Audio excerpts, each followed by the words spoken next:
Cool.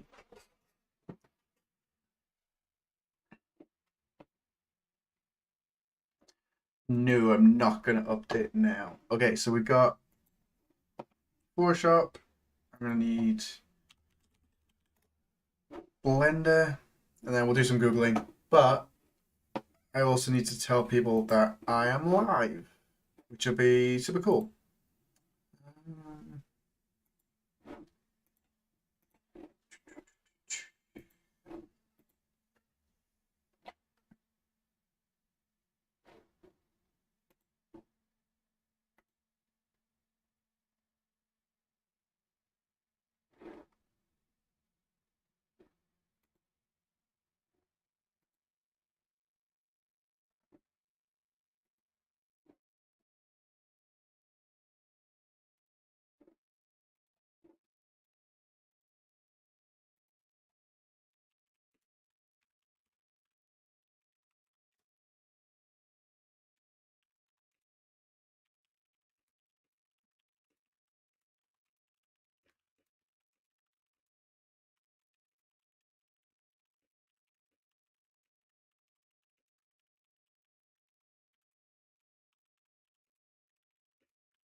It just got so cool.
Cool, Michael, howdy. Just doing a Patreon post. Sandro, cool. Waving. Hello to everyone. Okay, done a Patreon post, done YouTube post. I can't remember what we got Blue Sky, haven't we?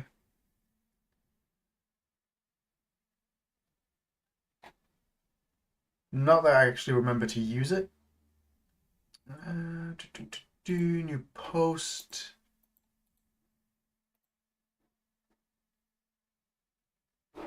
Screw it. Can't be bothered, Blue Sky. Alright, so we got Blender open. I've got Photoshop open as well. We're going to need a new file, and I'm going to do 2048. 2048. I could do 4K, but want to keep the texture size down. So we'll keep it at 2048 by 2048 pixels, 300, that's fine. And then we're going to just create that texture. Windows, what I'm going to do is I'm going to put the ruler on. If I can remember where it is, because it has been a very long time since I've used the rulers. And then we got that, and then I want to do... Oh, I've got to remember the shortcuts. That's the wrong one. There we go. Grid. So that is Control Alt, I think it is. Select View Guides. My God, it's been such a long time since I've done any of this. I want to get back into it. Image. Where's Grid? Is it Preferences?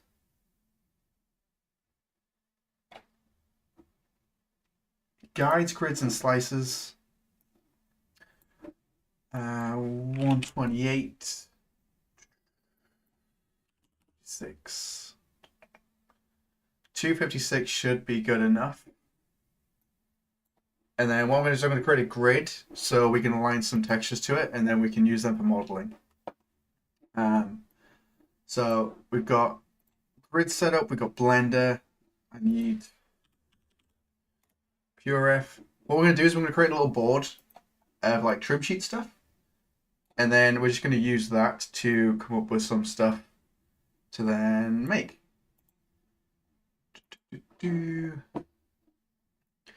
I've been watching videos on trim sheets, which is why I'm proper into it. Station.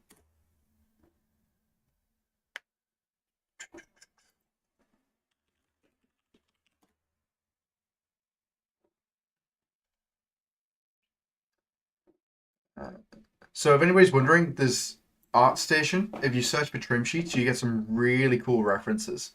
What I'm thinking of doing is some buildings. Maybe something like this, which would be probably pretty cool to do. I don't know if they've got an example of the textures on here. So they've got their actual trim sheet, which is pretty cool. Although I'm not too sure how they do this bit. That is really interesting. Unless they model it. Model it and then stretch the UVs. Which could be a way of doing it. But yeah. Steve Foster, 82. Hi, nice. I've been trying to create some trim sheets. Wicked. Hopefully I can show you some stuff to maybe help a little. Which would be cool to do. Surgency. This is always a good one because it's just straight up wood. So it's easier to deal with. So you can set up your boards. So you've got 1, 2, 3, 4 boards. And then you've got 2 big, larger boards. And then you have a couple more. So you've got one larger with a seam down the middle. So that's probably, actually it's probably a thinner board. So we've got little lines. That's going to be the edges. And then we've got even smaller as well. So we've got there's basically in this trim sheet, there's 4 different boards. And then you've got the 2 panels, which is used to make the rest of them, which stands out pretty well.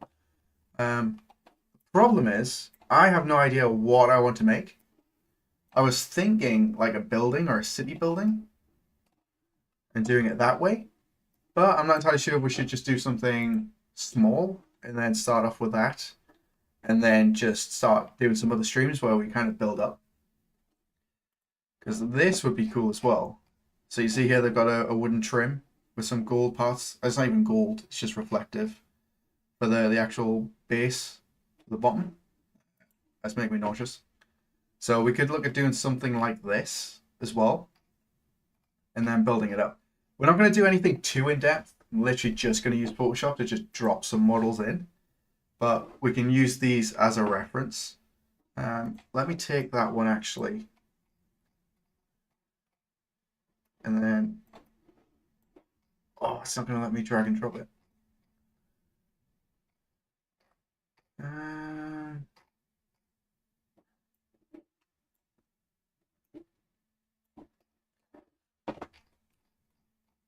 I've just moved it onto the other screen so I can see it a little bit easier.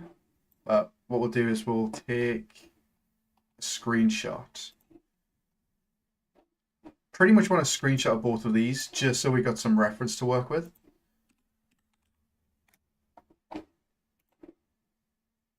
Because the hardest part is working without a theme.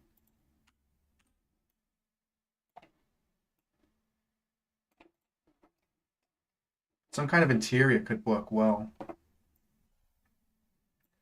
then they've got a tiling texture on the top. So they've got the trim sheet for the whole wooden panel at the bottom and the window. And then the top part is a separate material, which then acts as the tiling, which isn't a bad shout, to be fair.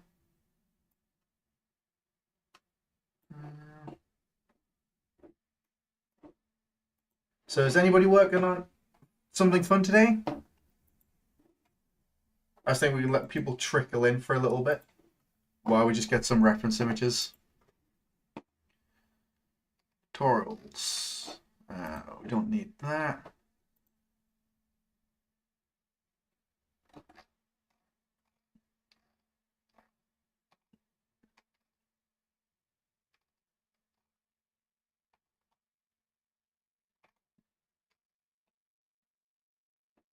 See, that's a better board than what I've got.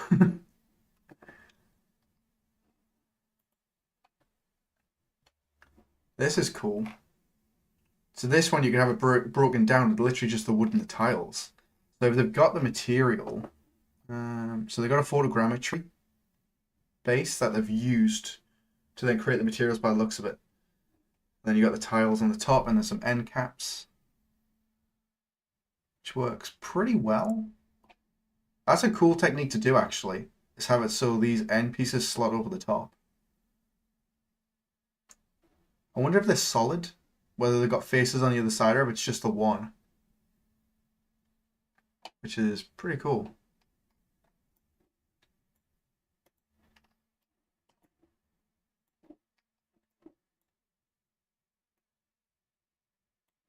See, if I cut this down into a video, I think doing a wooden trim sheet would be a good place to start. Because if you can understand how to do it with a wood texture, then you can pretty much build anything.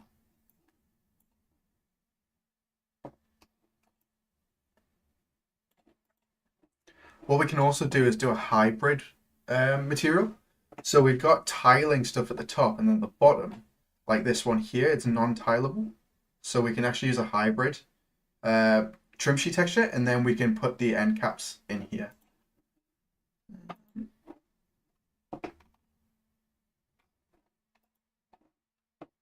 Cool. So that's a good example of what I'm on about. So we got the end caps and stuff on the top, and then that can be used to trim everything else off. So what we could do is maybe like a wooden scene or something. We just start off with wood and then we can go from there. Oh my god, my hands are so cold. Um,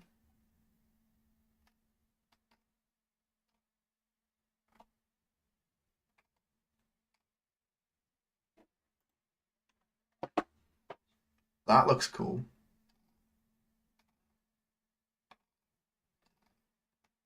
So they've got two trim sheets for this interior.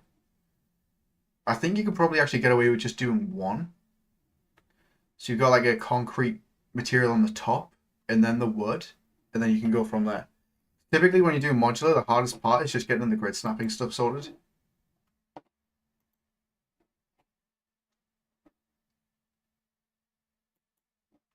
That's a shiny road.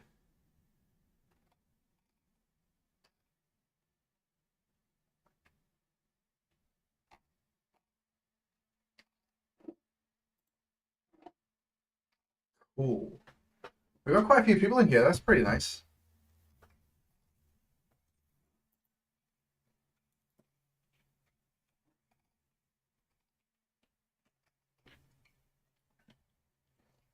Hmm.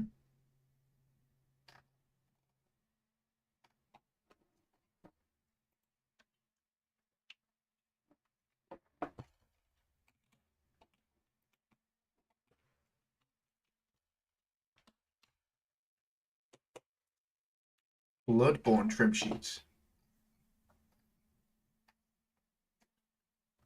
So they've gone even further. Oh, substance design, it looks so cool.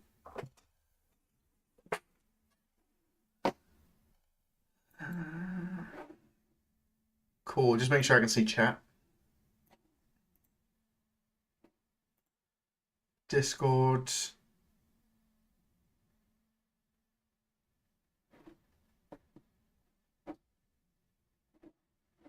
Cool. All right, guys. I'm doing a recording for Neil, so I'm just gonna reply back to him really quick.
Cool. Sandro, uh, have you tried Instamat? I haven't. We'll have a look at that in a minute, though. Joe, is it for GDXR? No, this is just for fun. I don't want to touch the GDXR template today, so we're just gonna have a bit of fun doing some texturing and modeling when we get there. But I'm waiting for my hands to warm up because they are absolutely freezing. But I'm just going insane from working on the template because I have did a whole day yesterday on it as well off stream. So need to kind of just chill from it. Plus, the template doesn't really need an environment.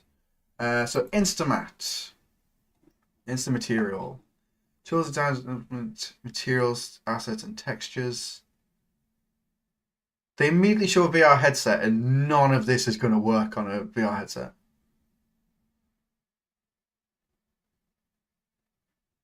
Also, is this AI?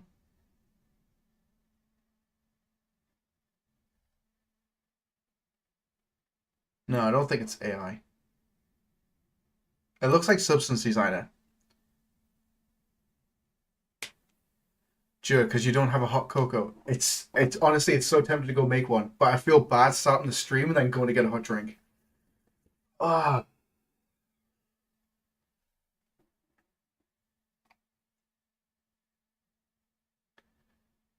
no, no, it's not.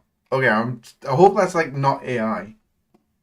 Procedural assets from Shield's geometry point cloud combination of the above unlocking workflows automatic parts of the pipeline. See, to be fair, I'd rather buy a Houdini license. Plus, I unfortunately don't have time to learn a new software. Like I'm already running out of time. At least the licensing looks good. Although it is $10 a month. Is our primary license commitment to individual small businesses, startups, everybody counts. Who's Instamat Studio integration tools. Game mentioned cover Mac OS and PC. Free with commercial use for rights, requires attribution and data sharing. Okay, that's not too bad then. Cool. I'll keep a note of that and I'll have a look at it.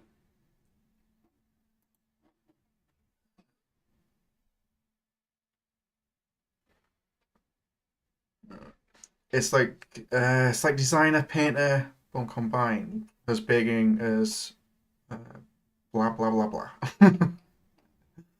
Cool. I'll check it out. It's always good to see new programs coming up. But I need to figure out what we're gonna make. I didn't think that far ahead when I decided to just do a stream on this. We're not gonna go this far in depth. We're gonna do like a beginner's guide to like start it up and get something in place so we can then use that to make some stuff. So if anybody's got a suggestion on what we could build, then we can take a look.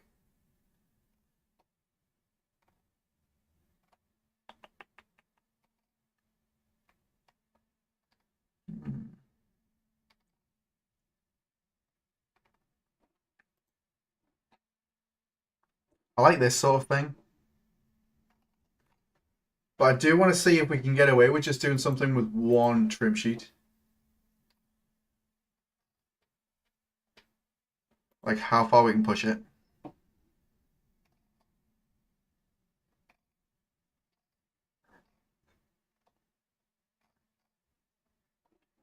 So you got the tiling concrete or the tiling brick, and then they're going to have a trim sheet for the wood.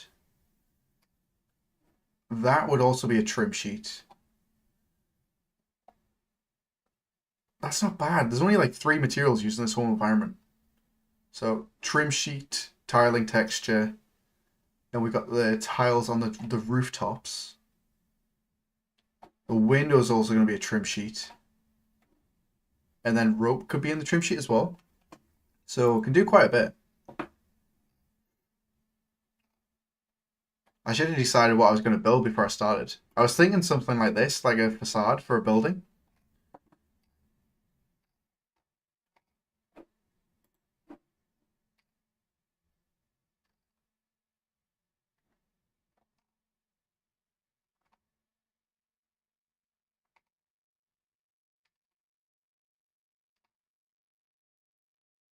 Hmm. That's pretty cool.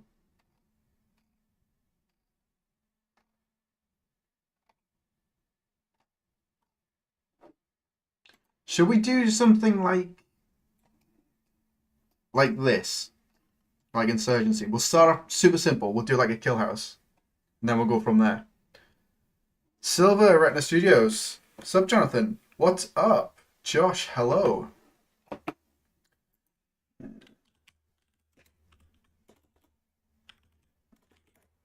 Kill house. There we go. Something like this is what I'm thinking. Oh, my phone's going nuts.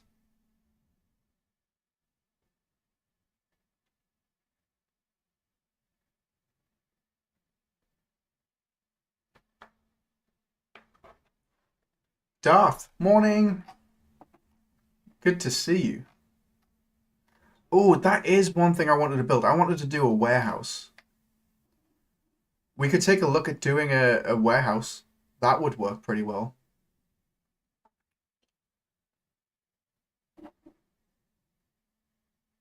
See if we can do something like that.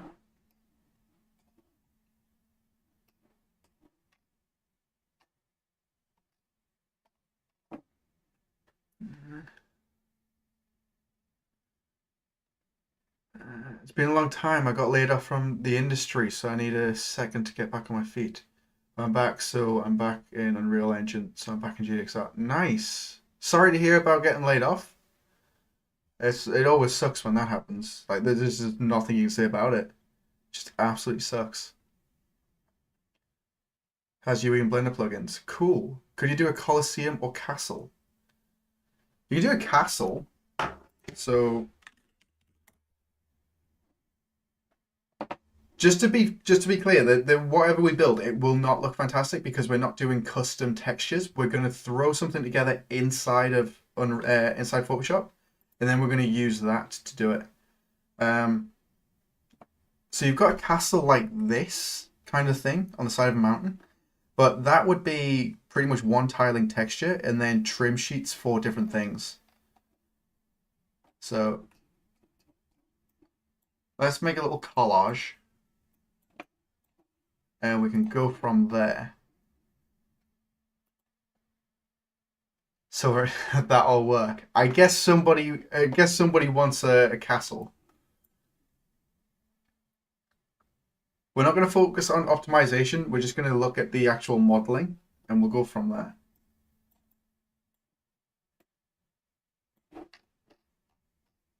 That's a cool one. That'd be perfect, or even a mounting peak. uh, let's find some castles. 2 seconds, guys. I've got to do a message real quick. And then we can go from there.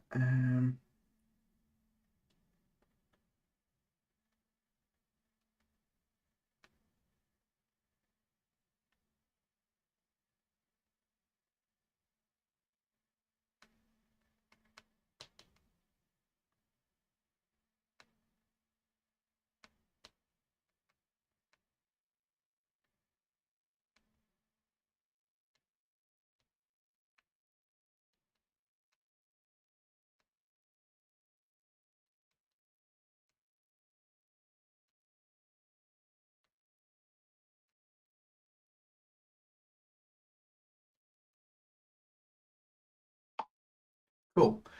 That'd be perfect at Mountain Peak. Right. Let's see what we can come up with. You never go wrong with a Norman workshop. See, the thing is, I was trying to consider something for mobile, which we could probably get away with, but it's going to be a design choice to change around how we do the meshes. Um,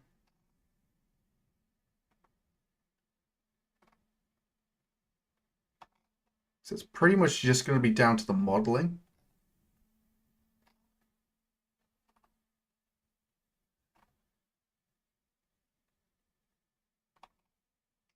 Mm,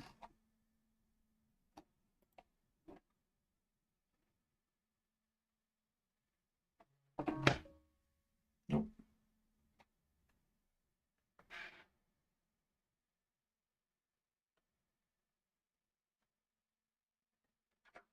Cool.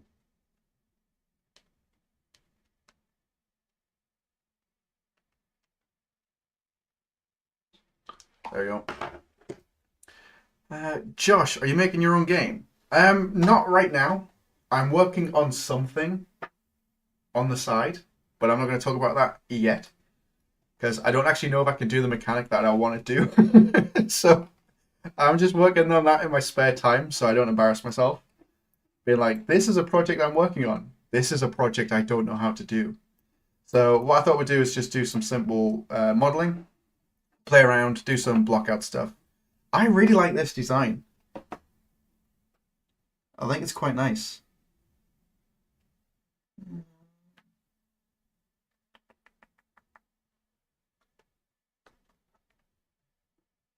Wonder if we could get away with doing something similar like this as a modeling blockout.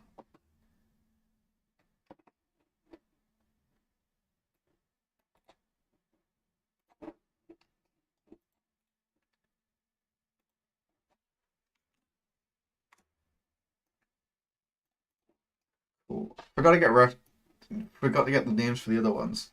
But this one will be a good place to start for actual blocking out models.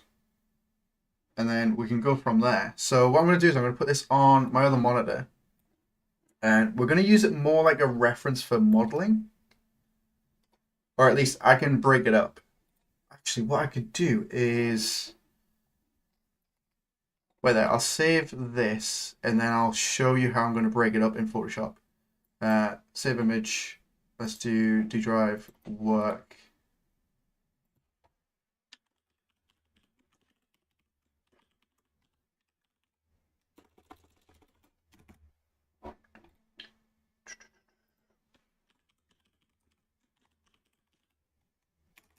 Reference material. Keep that as the name. And then I can save the Photoshop file in there as well, the PureRef. What I'm going to do is I'm going to open up that folder. If I can remember what I called it, or I just named it. What's wrong with me? Modular castle, reference material, and we open it up. Cool. So I don't have a graphics tablet installed or anything like that, so we're not going to worry about doing stuff like that. But what I'm going to point out is could actually break this up. So I'm going to do a rough drawing over the top. We can't zoom in too far, so it's a bit of a pain. But what you can notice is that it's all square, so we can actually use the grid. So the towers are square, and then we just got to break it up. So if we take a look at these parts, what we could do is we could have the wall. We don't have to worry about going into it in this case. We won't do that. But if we use this wall as an example, we could have, oh, let's choose a color people can actually see. There we go. We could break this up into different segments and then have it split up. So this could be like 2 meters by 2 meters. And then another 2 meters. So that could be 6 meters wide, that wall. So we could split that up like so. Either 2 by 3 or 3 by 4. It's going to be a bit big. And then we got that. And then we can see how we've got like 6 tiles. Oh, like so. And then we could have the floor pieces as their all meshes. And then we could actually have like these parts here, which are broken up. So really all I need to do is get into Blender and then just start blocking out some sizes and seeing how we go from there. And also figuring out how big we want these walls to be would be more handy. Scale these up so there'd be different parts. Wondering how the size of the door.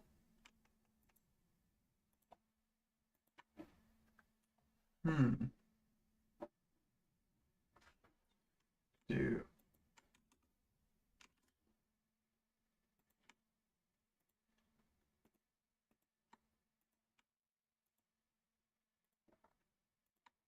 I wonder if it's got a chamfer on here. So we could probably break this up a little bit more actually. We could do like a corner piece and then have it go that way and then build it on, which would also work. But it's just a case of, I think we just got to start somewhere. So I might just jump into Blender and then start on the floor and then we can take a look at doing walls and everything else. Corner would work pretty well.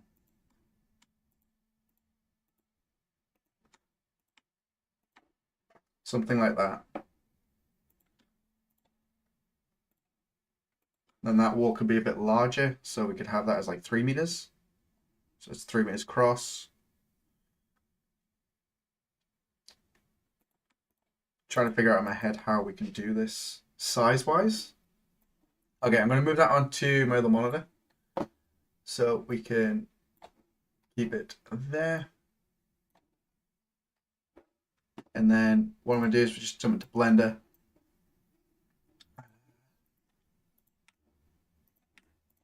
Cool. Let's do 0.8 around a 6-foot character. Let's just do 0.4. 0.4. Skinny little guy. And then we know that we've got this set up. So we could do a 2x2 square and that would be 2048 texture resolution, which would work pretty well. I think that would be solid actually. Collection mesh. Let's do it in there. I want to make sure that my grid snapping is all set up properly. It should be out of the box. Scale 1 wireframe face orientation. That's fine. So plane.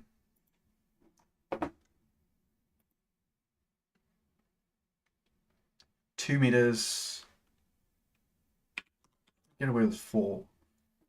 And that would be 2048 by 2048 texture, which we could get away with. Joel, good morning. So SM underscore floor. So then we could have a variety of different ones, which would work fine. Door could be 4, so we do a plane.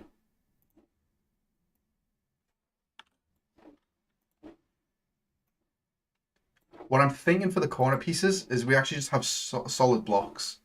And then that way we don't have to worry about it. Increment. Let me just snap this to the grid so we know what we've got. Change this to 4x4. There we go. Josh, have you done this stuff before or are you learning? I've got a degree in game art, so I've done it before, but it was years ago since I've done it. So I've got to try and remember what I'm doing, but it's more like a refresher. But I've done all this before in the past. Cool, so we got that one. That's going to be our main wall. We could do keep that as it is. That would be fine. We're going to create a material shader to do the bands that they've got around it. So you could have a shader that is the actual tiling brick texture, and then you've got a world one which is on top that adds these, and then it breaks them up, which would work. Or even a mask material. So we have a tiling material on it, and then we just create a mask that we can drag onto the material as an instance, and then it adds this red line effect through it, which would also work. These guys seem to be quite wide, so I don't know whether that would be about 3 meters or 4 meters. I think what I'll do is I'll come back to this once we get the rough shape blocked out, and then we can decide if we need bigger ones. And the benefit of doing this with the grid is we can actually scale these in Unreal if we need to, and then do a world line material for the actual bricks. Since we're not just focusing on trims, what it might be worth doing is if I set up, how easy is it set up with Fab? I haven't touched Megascans in quite a while.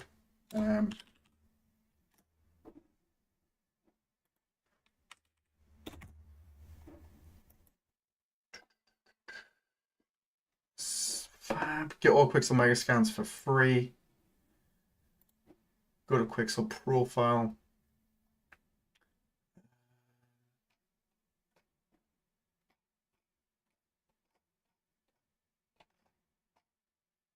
I might not actually touch Megascans.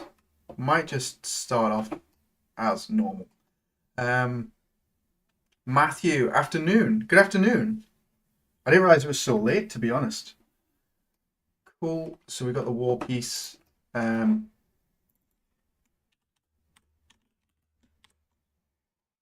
Let's do. This is going to be this is 4x4. 4x4. So we'll leave that as it is. I'm going to rename this to 4x4, which should be fine. Shift D. I'm going to create a 4x2.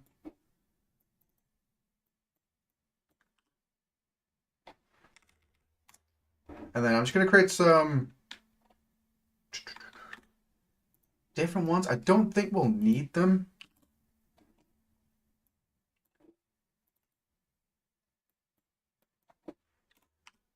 But we can have a bunch of different parts and then set that up. Cool. So then we can actually use this to build up. What I could do is take this guy, we do by 4, so 2x4. What I'm thinking is this one could be used on the top if we need it. And then we can just kind of build this up. Megascans look really nice, but everything looks the same. Yeah, that's what I'm thinking. I'm thinking about just using Photoshop and doing some texture stuff because it's a bit easier for blocking out. Because ideally you could just do what we're going to do and then remake the material with Megascans or Substance Designer and get roughly the same result.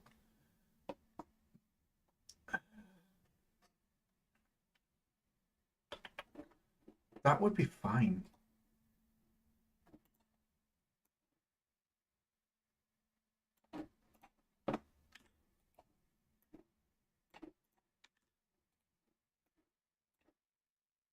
That would work.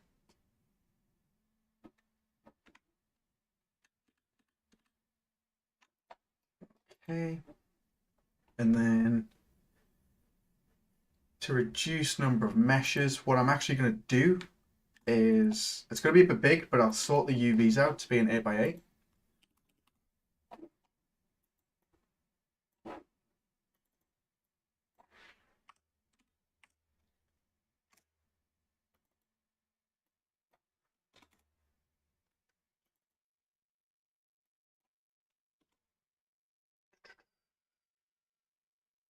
That's not right, that's a 2x4.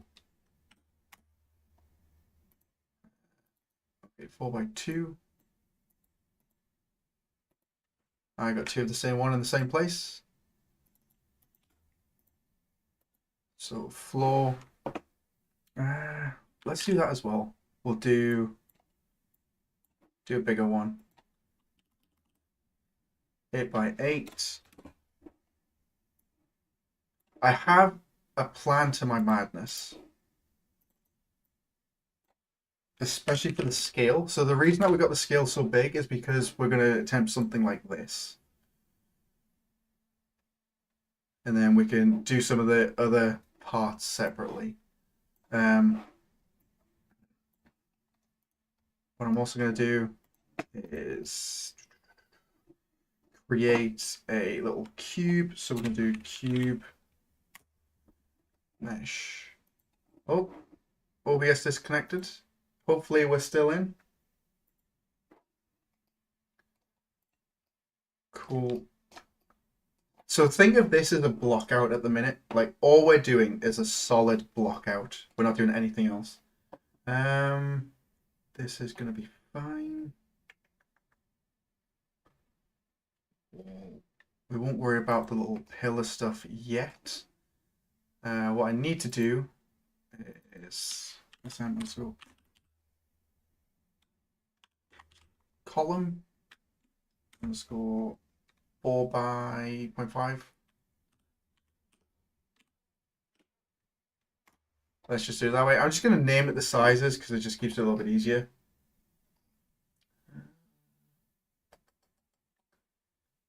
So that bit comes out. Won't worry about that just yet. We got this wall, that's fine. Okay, I think we can actually just start bringing this into Unreal.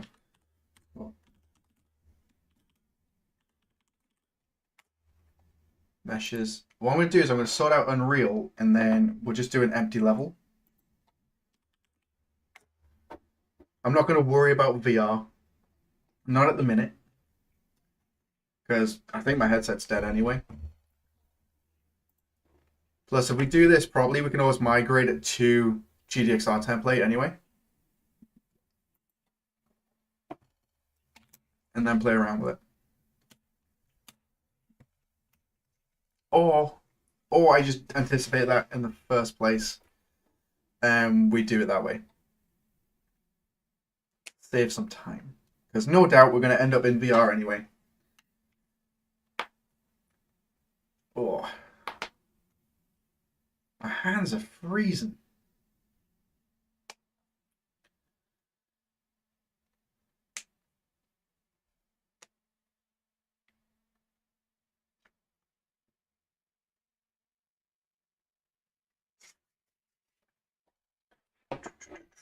Let's just do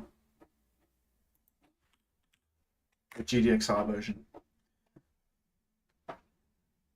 Matthew, my mind is about as dead as your headset after today.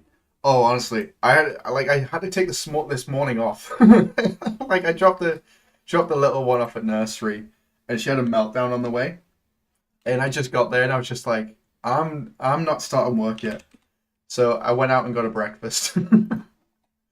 I got myself a fry up ordered, which was really good, and it helped start me off, I think. So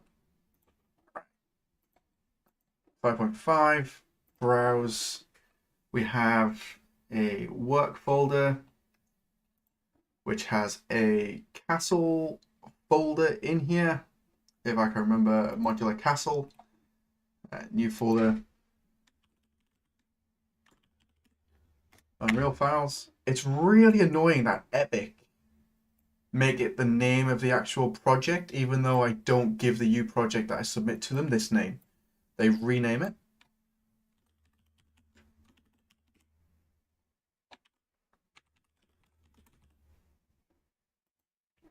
Which is a right pain.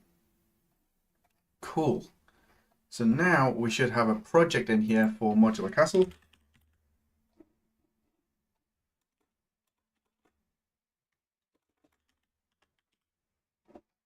Or I thought I would. Where did we go? That's recycle bin.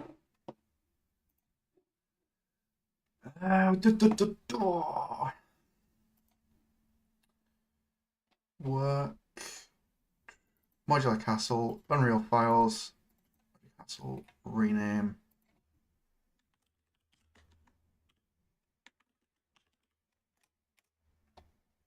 Modular castle. Boot that up and it should work.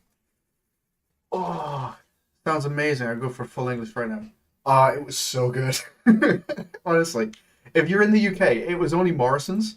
Like, I just went to the supermarket and they did one in there. But fry up, just silence. And it was quite nice. Got myself a coffee as well. Cool. All right. So we're not going to worry about anything in here. We're just going to do a new level. So new level. I want an empty level because these ones have stuff that is not actually required in VR. So empty level. And then we're going to name this one. Switch to file, save all. Didn't save. Do I need to add something in it first? They changed it.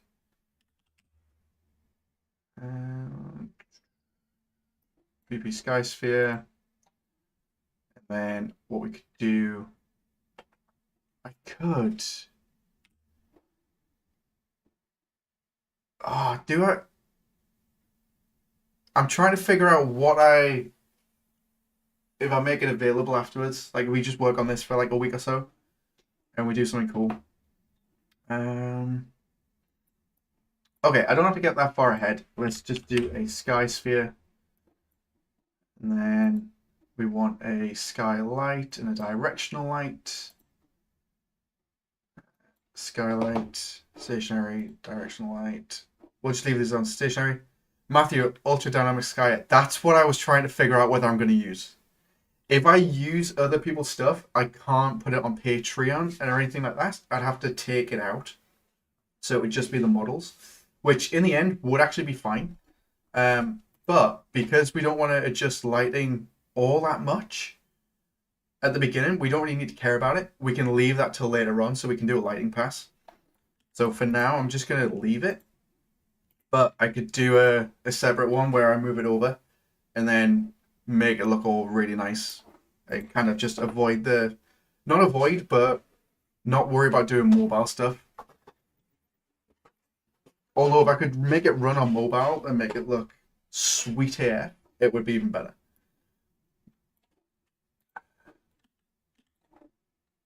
Okay. New folder.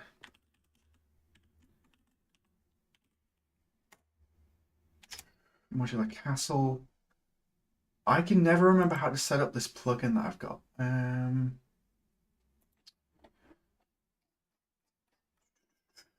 Python? Where's Python? Python. Enable remote executions. Yes. I think that's the only one that I need. File, save all. You can let me save the level. There we go. New folder. Wow. Wow. Maps. M_. Modular castle. Oh. I'm still yet to make a mobile meta app. Well, every project I've made has been way too complex for mobile VR. See, that would be where this would be cool to do, is like the level streaming side of it. So you start outside the castle in the grounds, and then you go to the door, and then it level streams the interior. So I can use this to show you guys how to break it down a bit, which would be pretty handy. Okay, maps, modular castle, we've got an environment. I need to remember how to set up the export stuff. Advanced dialogue. Path sent to Unreal. I think this is the one that I need. So, maps, new folder, meshes, copy.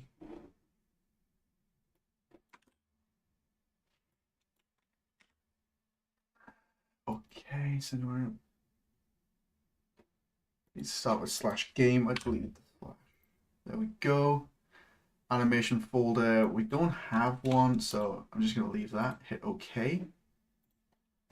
Allow access. Something's happening with Unreal. There we go. Nice. Cool. So we're not going to use this as a full reference, but we're just going to start with it.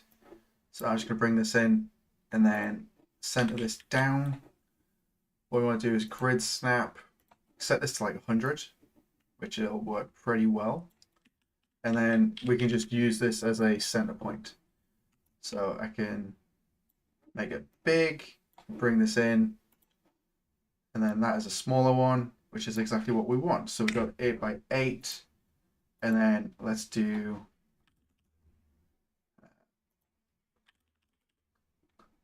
player start. So really big courtyard to begin with. We could do the outside, have it like so. I'm trying to figure out whether that's a bit too big. No, that's fine. That would be a good size. So let's say wall is going to be about there. And then we could have it on the side. So we could have a wall panel either side of the door.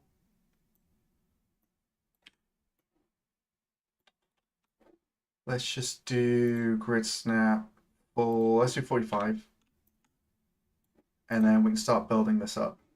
So in Blender, we know that we need a door. So I could actually duplicate this one across. And then we could do door underscore 4x4. And then if I do pipeline and then send to Unreal, I just click that. And then we get all the meshes. I could do a change in the folder so we don't have to do this every time. But it should pop us a new mesh in here. And then we can go through and then we can add that in, which is awesome. So because of that, what I'm going to do is I'm just going to cut some meshes in here.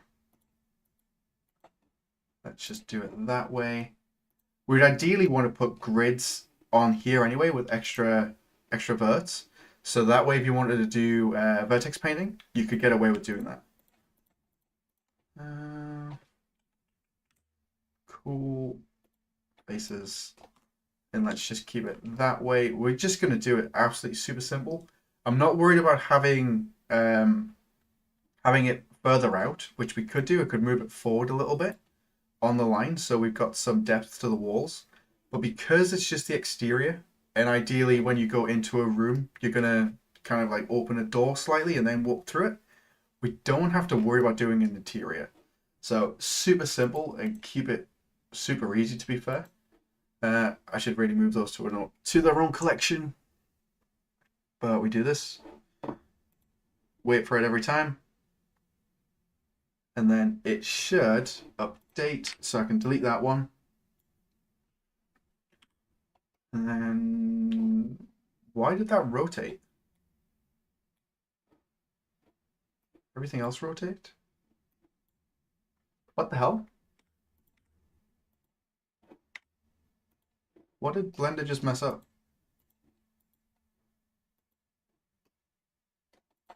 I don't think I changed anything, did I?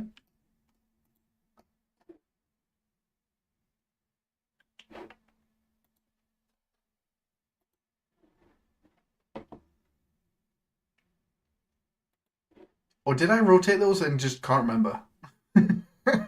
That's probably what it is. I'm still here to make a mobile meta app. Every project was way too big for complex. That's all right. Just realized I already read that as well. Cool. Let's do that. So we got the main wall. We could then do like top trim. For example, we could have that there like so. And then if I take a look, we have it go right across the wall. So there's going to be nothing down here. So I want a massive wall section. So we're going to do this. We could do this just like 4x4, isn't it?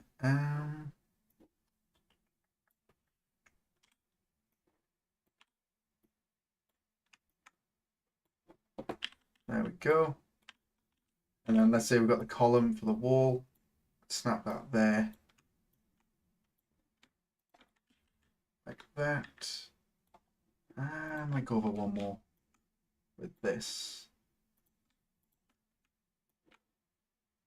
And then we've got it that way. Cool. So we've got no UVs on this yet, so we don't have to worry about that. We're just going to block something out and then see what we come up with, which would be super cool. Let's do like a courtyard.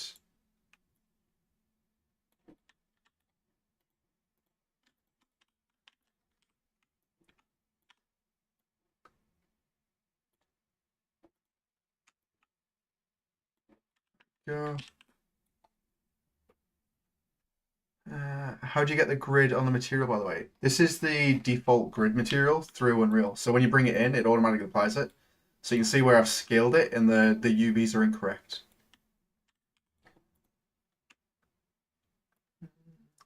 What we could do is like a 4x2 here.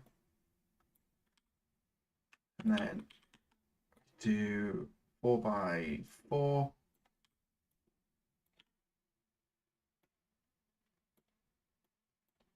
Is that going to be fine? There we go. Why is the skylight not doing any bouncing? There we go. That should work a little bit better. I'm going to change that to 100, just out of habit from ArcViz days. There we go. Oh, I thought you had that grid texture like you do in UVT. I do. I've got so I can go to materials in here, and then I have the grid material from the UVRT stuff, but I don't really need it for this. Although we'll do some stuff based on it. So yeah, I could go through and then apply this material in there, and then you can see how we can actually like build it up. But you can also notice that because it's world aligned, it doesn't care about the UVs of the mesh. So if you build a tiling material, you can just kind of block it out, which is not a good way of doing it. You still need UVs, but we can take a look at that when it comes to it. Cool. Let's just move this along. Actually, let's do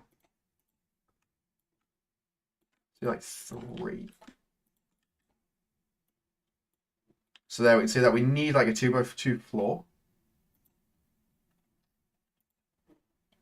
which we haven't got. So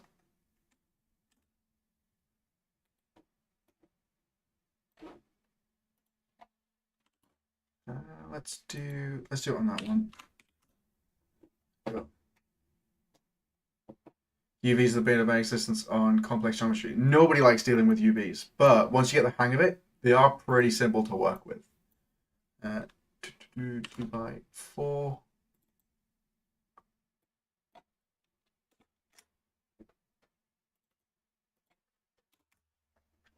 Cool. Pipeline export send to Unreal. So the best part about this plugin that I'm using is just like Blender to Unreal, is it sets the pivot points back to 0, so I don't have to worry about them. So as long as I keep the pivot points exactly where the mesh is, it's always going to snap. Just makes things a little bit nicer.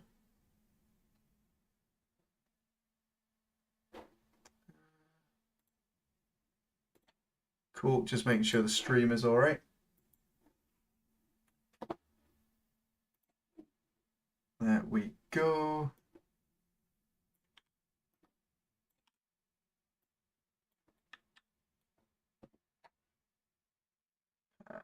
Matthew, how are you with creating normal texture roughness maps?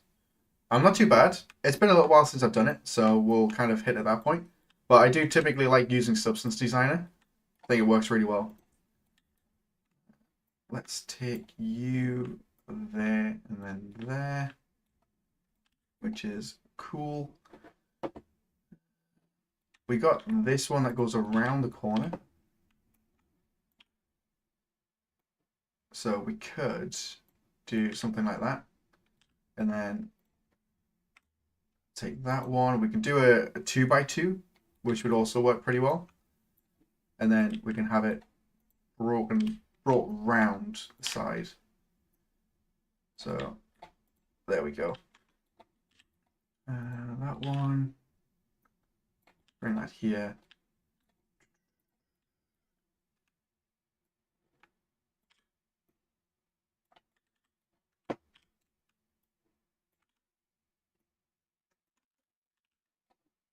Cool. What we'll do is we'll just do a block out for now, and then we'll take a look at doing the texturing in a little bit.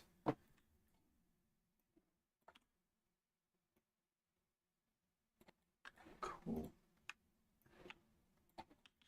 So we could do like a little end cap on the top of here, which would be nice. So then break it up. So we need a 2x2 block for floor. So segment floor, Shift T, 2x2. Just change that. File, pipeline, export, send to Unreal. I could really do with putting these in their own collection so I don't have to import every mesh every time. So there's an import issue with import. It's probably normals. So we're not going to worry about that just yet because I can fix all of those afterwards. But we can do show log. So it's all smoothing groups, which is absolutely fine. We're not using any. So floor 2x2, and then we just stick it there. And then it's automatically going to snap. Cool. So we do that. What I'm going to do is I'm going to take this one and then play around here, which will be fine. And I'm going to actually take these walls and move them up.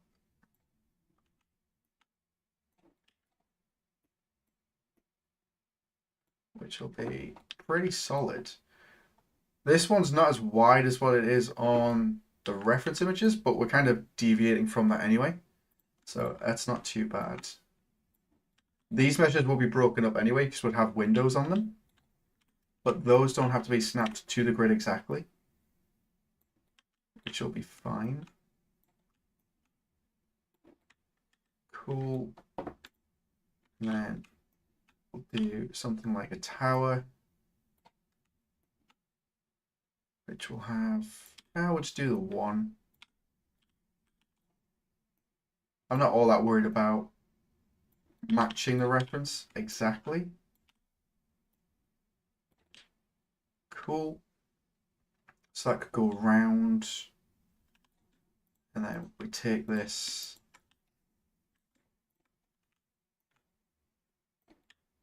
higher up, which would be pretty sweet.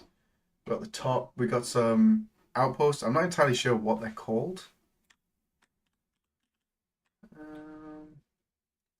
But I know we've got another tower on the right. So what I'm going to do is I'm going to match to that one.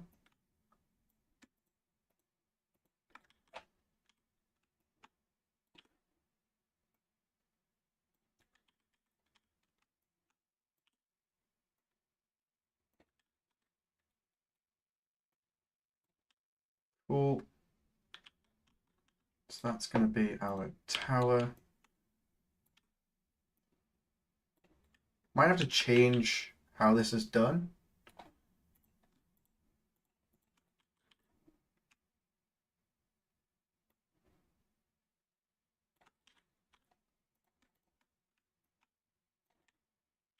Cool.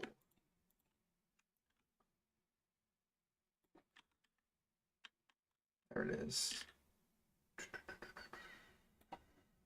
We could actually change that for a 2x4. It's going to be a bit small. Have I got a 2x8? That's what we're using. 8x4. I need an 8x4. Don't have an 8x4. So that's going to be too many.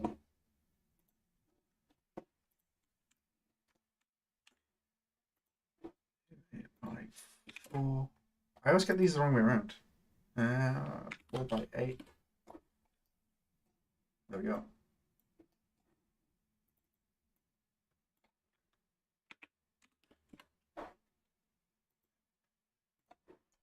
Cool. So how's everybody doing? You all having a good day? I know it's nearly the end of the week, so things can be a little bit bored at this point.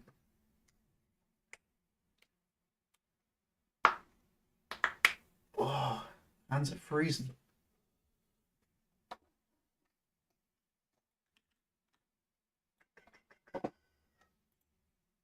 Cool. Probably do making a longer one of these.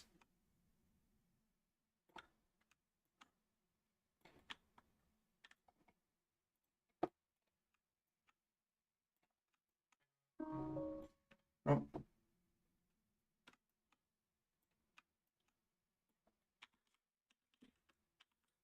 Cool. I got that. Floor's pretty good. Let's put that castle back together.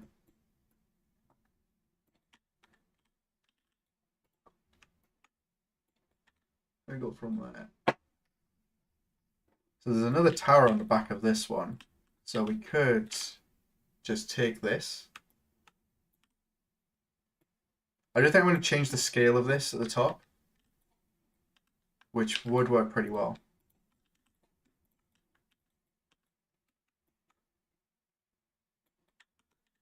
There we go.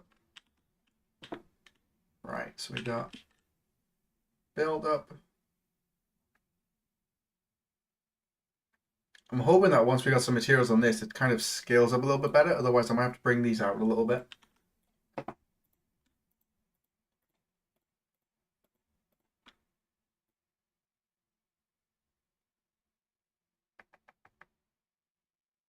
Double the size would probably be better.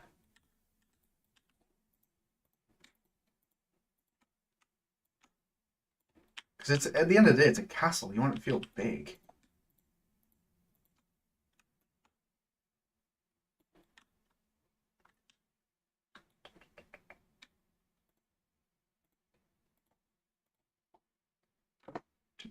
I think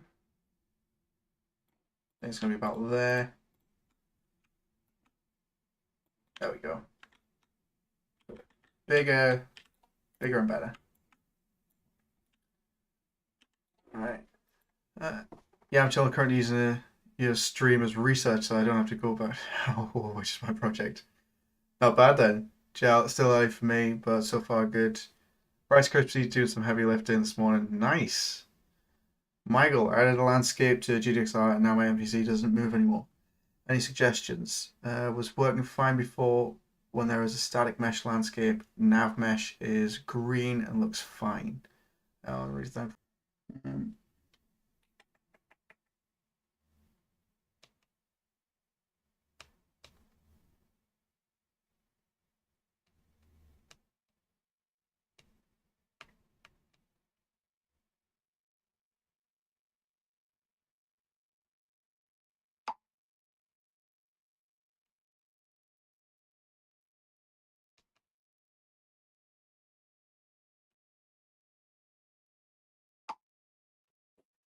Trying to figure out what dinner's doing. Matthew, OBS doesn't like you today. OBS doesn't like me at all. I've had nothing but problems with it all week. It's a real pain, to say the least.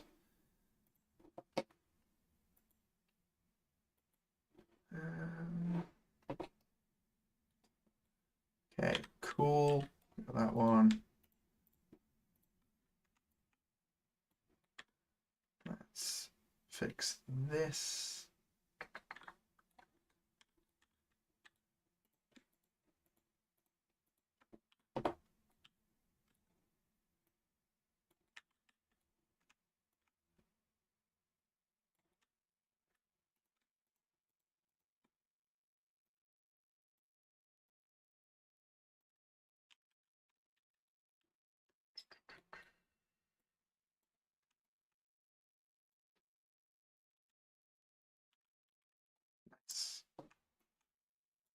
I still think I'm going to do a half part here.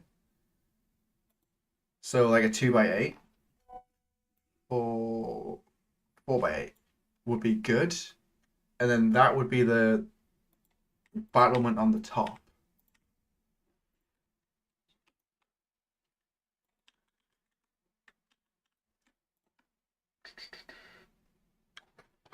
Um,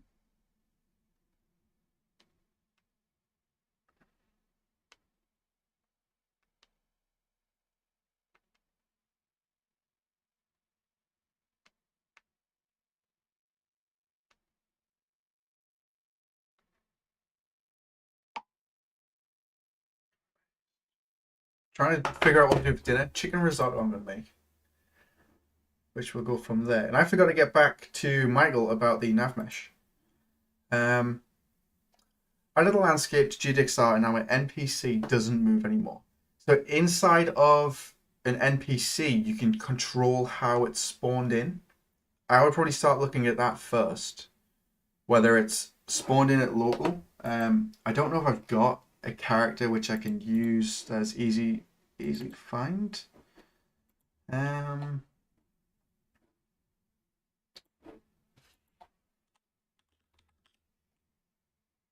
AI Manny. So in here, you could try going down on the right and then all the way down.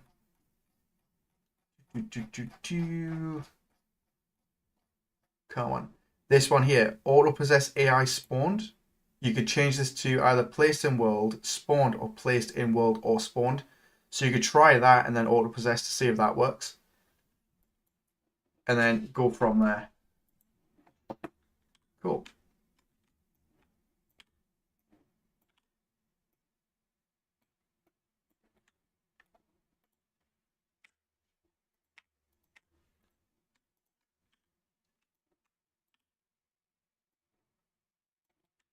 So rough block out.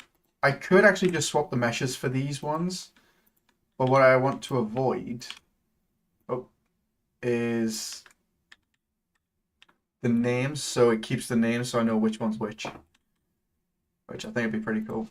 So just keep it simple.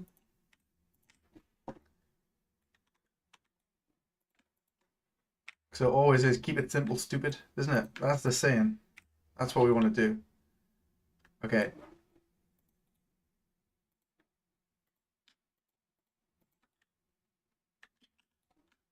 I'm kind of tempted to make some unique corner pieces for these towers. I could break it down to two parts, or like a single mesh. So it does the whole corner, 8 by 8. Which would reduce the number of meshes and probably improve it quite a bit.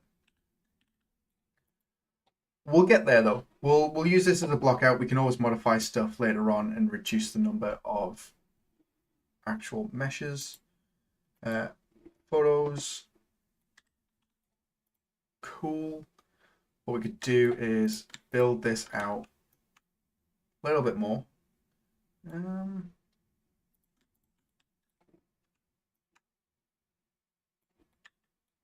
I kind of want to jump into BR. But none of these are going to have collisions on them, which is going to be a problem. Let's do you. And then trying to figure out height. That might be a bit too high. Might want to just do... That's going to be a bit too small now. 2 by 8 would be enough.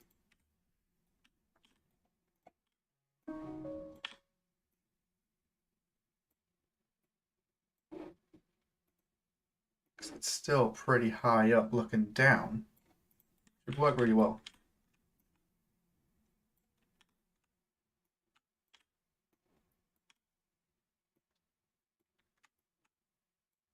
Cool.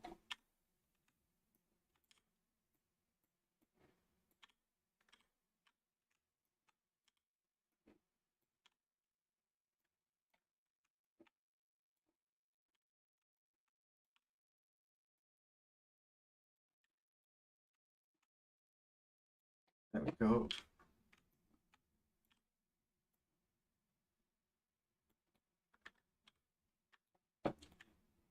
This could be like a large gate entrance to go into, which would work pretty well. floor. But I only got 2x4.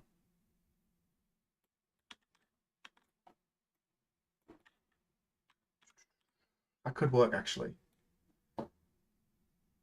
Be a little overhang. Right. Let's do that.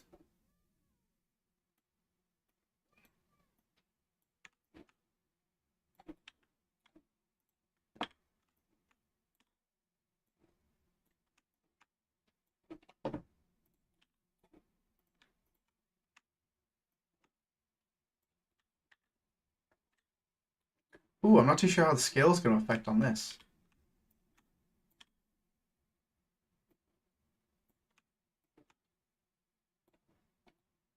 Oh, nice.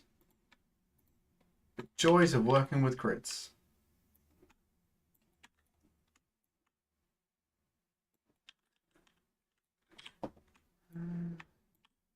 Put that way. And then we're just going to take this and we'll just do a 2x2. 2x2, already selected. There we go.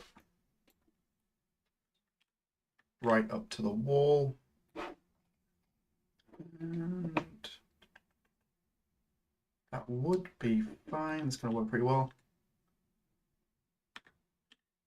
Need some more details on this. I think that would be the bonus factor essentially.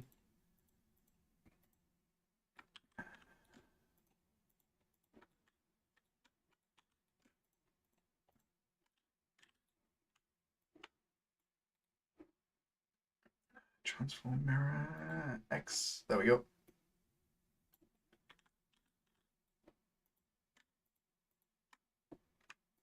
Cool.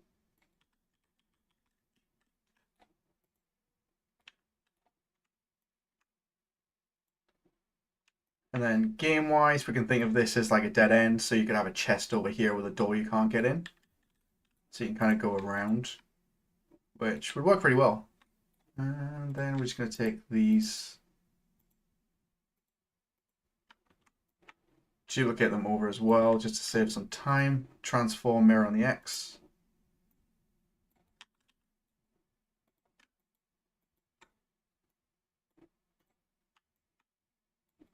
Move these over, and then I think we've got a 2x2 over here. There we go. Snap it in. And we got that. Matthew, I'm back. Had a client call me on how to install graphics card drivers. There's always something. Always something. At least it was an easy fix. I'm going to take this. I'm going to drop it down to about there. Hopefully.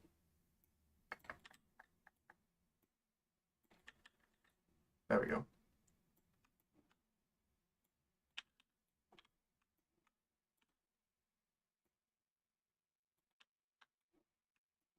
I definitely want to make a corner piece, you know. Corner piece and then have a mesh to fill it in. Like an 8x8 corner. I don't know if I've got. Do I want to try and avoid clipping? Don't need unnecessary information on this. So I might just do that.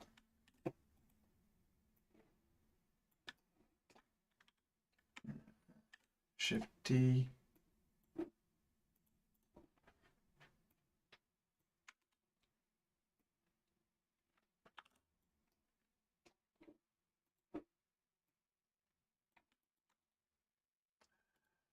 Join.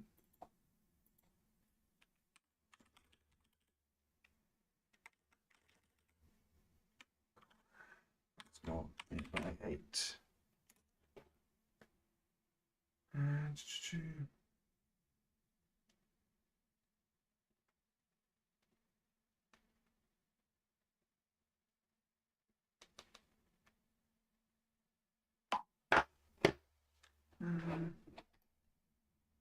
Okay, so we got that, merge it together.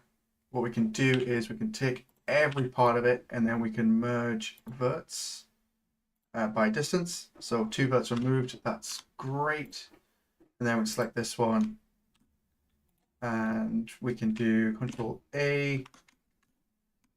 You're gonna do it. Shift A, Control Shift A, Alt A, Shift A, Control A, all transforms. Ah, shit. Nope. Could really do with keeping that transform in the corner. I should have probably moved all of them to the corner, to be fair. But that should be fine. What I'm going to do is I'm just going to Control A and then just do scale. So now, hopefully, when I select this edge, I can actually bevel it. Is it going to let me? Control B. Why does it not let me bevel it? Pretty sure we've joined the edges. Come on, Blender, be nice.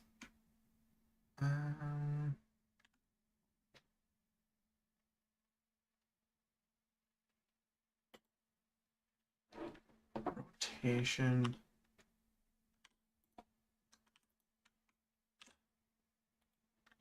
If I just do Control A, will it fix it? All transforms. No. What the hell?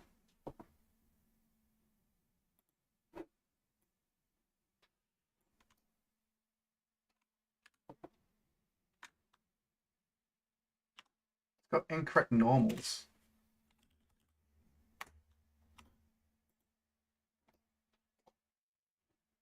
What is happening?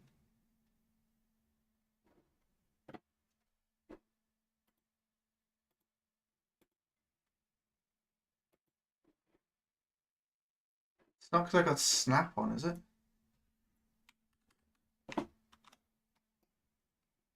Let's just do a cube. See if it lets me bevel that. Yeah, okay. Let's just do... Okay. Cube. Why did it change? I'm losing my mind. I think it's because it's a plane. It should still work. Like, the normals should be fine, but the normals on it are wrong. It's been too long since I used Blender to fix normals. I also keep pressing the wrong thing.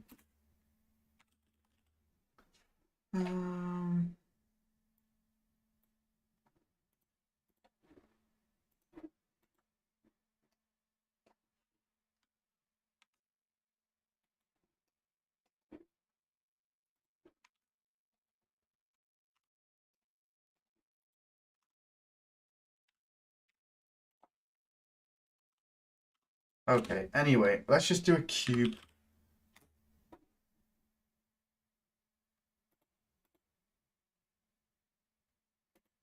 Why does it not give me options to change? Let's go 8 by 8. It's going to do the same thing, so it should be fine.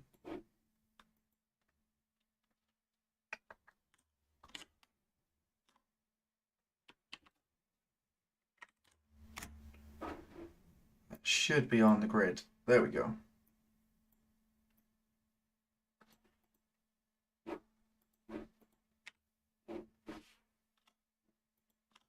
What is happening?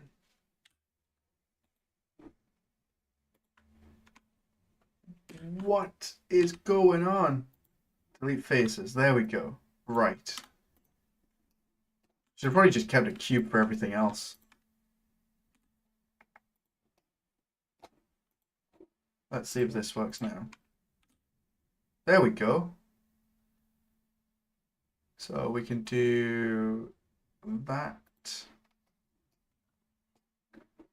which would be fine. While I'm here, what I'm going to do is I'm going to do some weighted normals. Wait, normals. Enable smooth.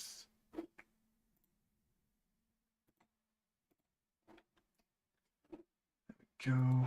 Loop. Actually, I can just take those, bevel them again. There we go. So that looks pretty sharp.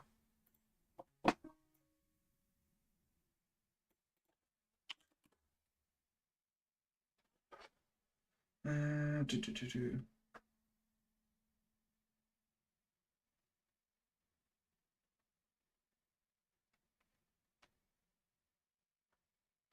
Cool. I think it's because it's plain, not solid geometry. Top right, you have two overlapping circles. If you click the down arrow, and then you can see toggle for face orientation. See, face orientation was just going straight out, so we would have known which one was which. So it's a little bit of a pain. Now what I've got to remember to do is how to snap this little fucker to this grid, because I always get it wrong.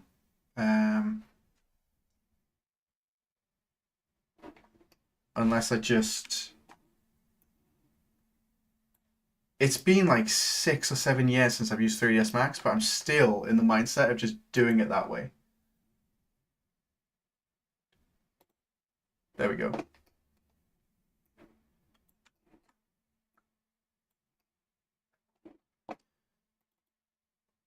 Wall corner 8x8. So that should be pretty big and pretty good. So Control A, all trans. Oh, what am I doing? There we go. Pipeline, export, send to Unreal, wall corner 8x8. We're gonna have to redo a bunch of stuff, but it's gonna give us way more control and remove a load of meshes.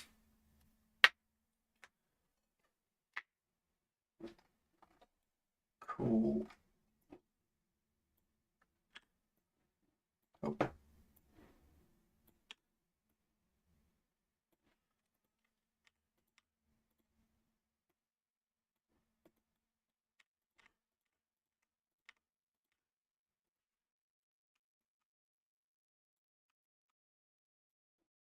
That's way better. See, now I'm getting back into the flow of it. I'm remembering what I gotta do.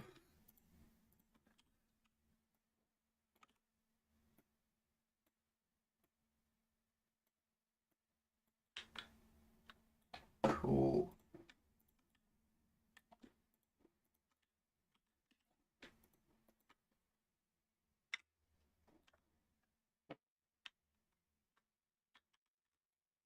That'd be pretty nice. We could keep the columns, or we could smooth it out.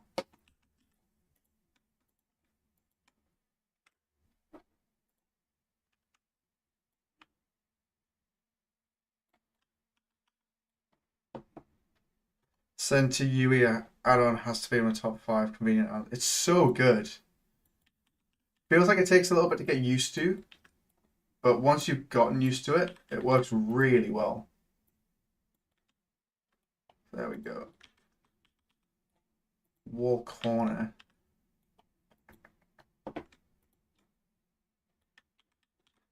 That's fine. What I could do,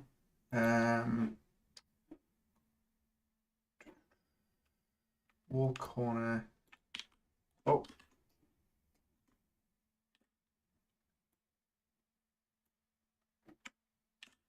There we go.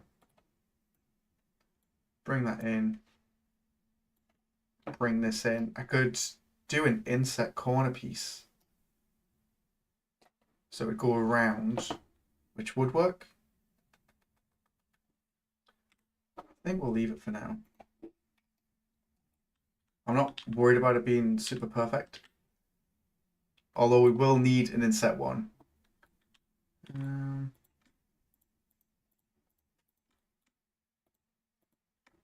I think let's keep those.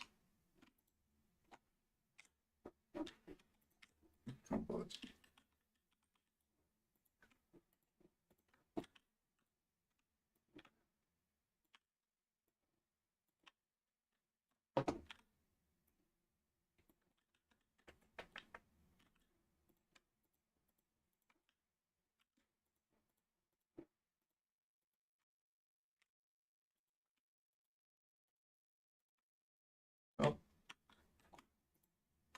Not you.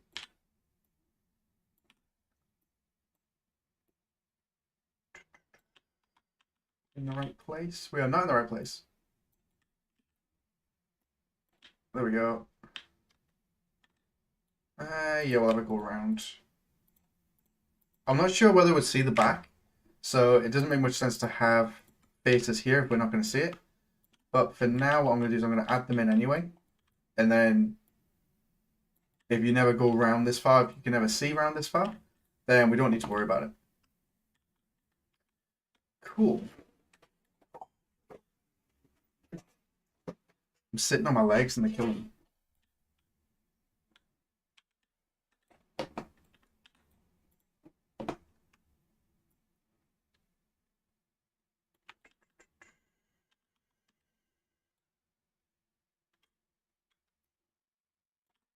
Let's just do the corners.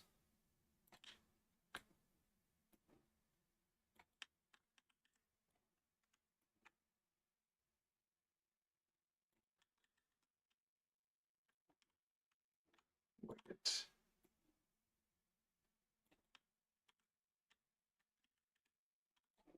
Need 4x8.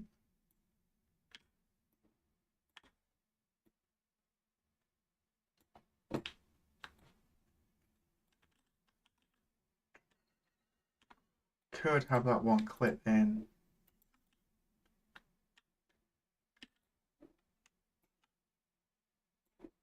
Which would be fine.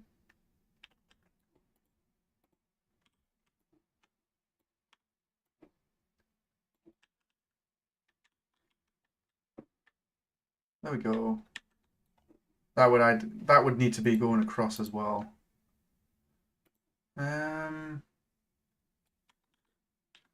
I wonder what I could put there actually. I could have a pillar or something, which would work.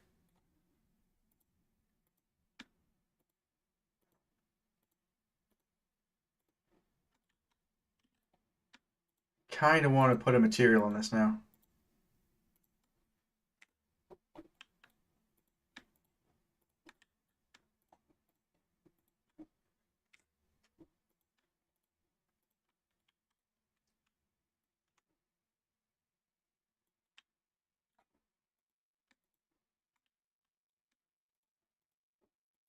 Oh no, I did it that way. It's got the wall.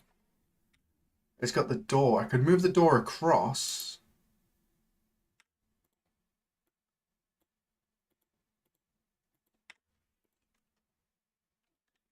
But it's still going to be an 8x8.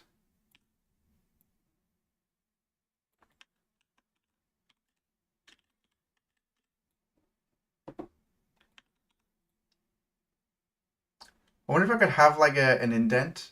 So it goes to a point and then it has like a gargoyle or something on the corner that stops it from going all the way. That would probably work.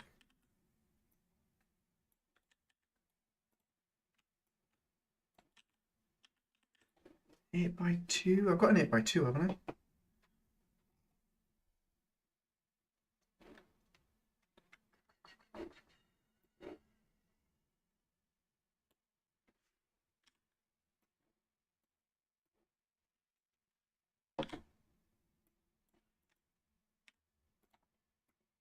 There we go. Doesn't look too bad.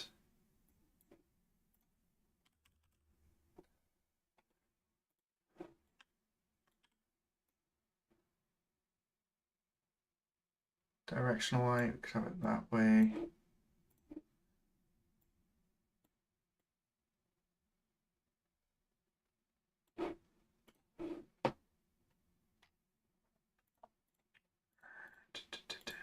Cube map. This one.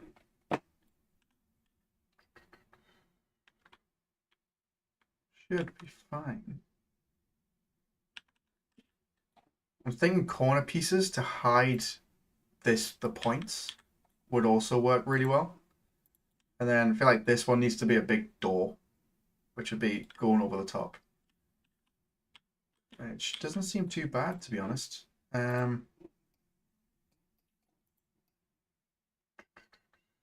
Let's do...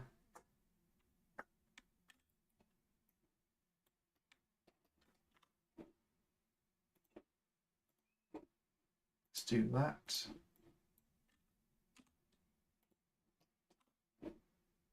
Eight by 4. Keep that as it is. Wall corner 8 by 4. Pipelines, export. What I'm going to do is I'm going to move these.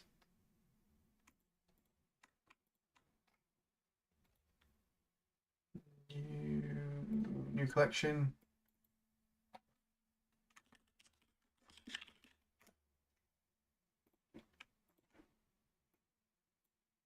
Castle meshes, and then wall corner 8 by 4. Put the meshes for this, and now when I just do export send to Unreal, it should only send the one mesh, and then we can get it from there. Super, super, super duper cool.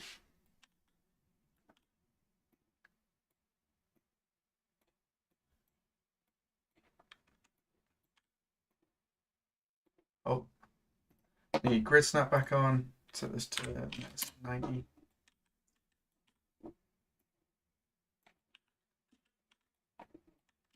Which works quite nice.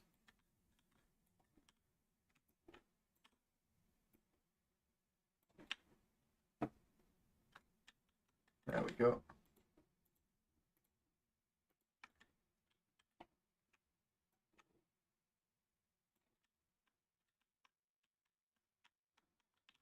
What I could do as well is I could split this, so have a mesh which cuts off about here and then have a staircase going up to it. Or I have the staircase come out and then go up, which could work as well.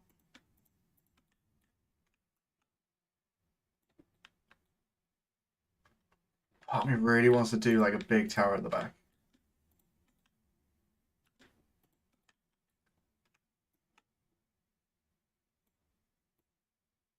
Have it a bit like this.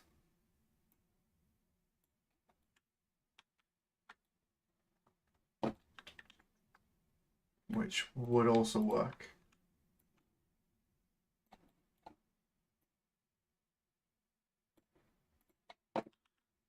I shouldn't have done half pieces.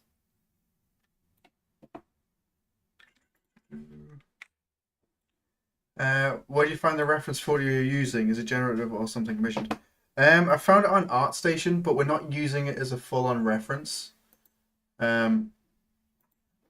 So it's this picture here by Dominic Zdenkov, Kovic. So we're not doing it one-to-one. We're just using it as an idea of how to like modular the building. And then we're going to build some battlements and we'll do some custom stuff on it. So it won't look anything like this when it's done. But that's the one that we're using at the minute, just to get an idea of proportions and scale. But I'm also kind of just winging it, which I think is going to be fine.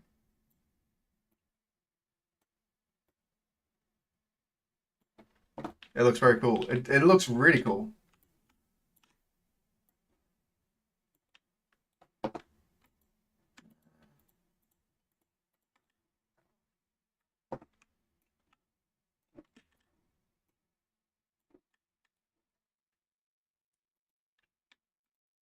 Let's take all of this and then we're going to duplicate this back and we're going to use transform mirror Y. There we go. And then we can bring that in and now we've got a tower.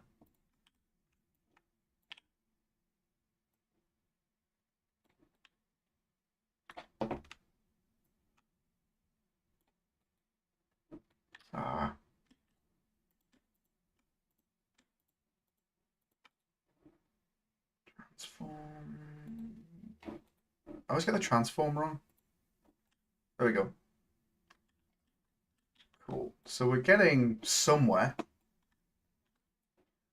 which works pretty well.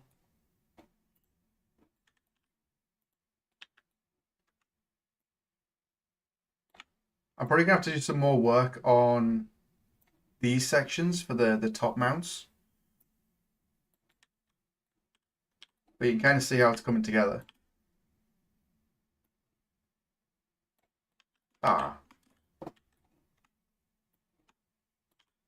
But if you guys are enjoying this, I can totally do more videos with modeling. I'm not going to complain. Freaking love it.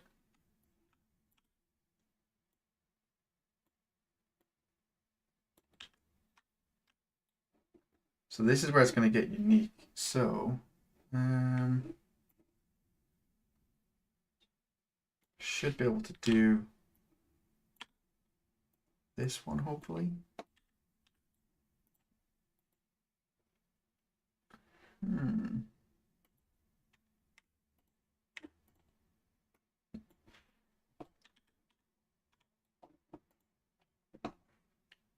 Let's do that. And then I probably have a custom piece for the main entrance actually, so that's fine. So we keep that as it is and then have a custom doorway that comes all the way across, which is even bigger.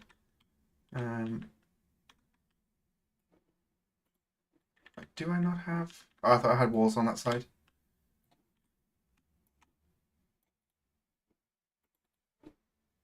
Transform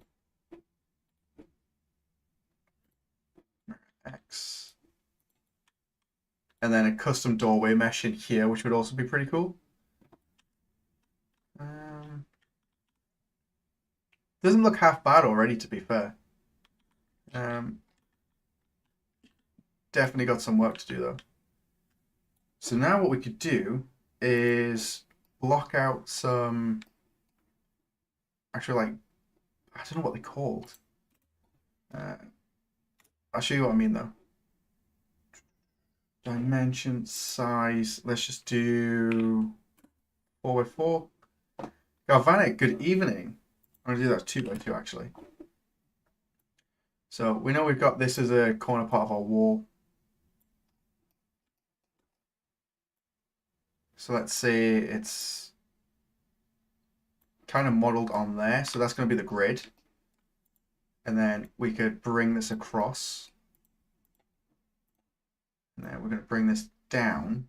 That's the bottom of the wall. So we could have this come out.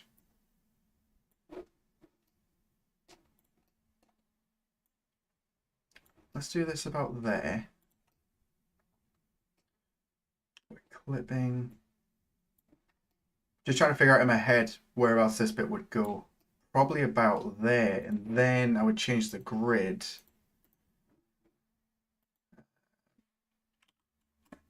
To be about 0.5. We could move the whole thing up.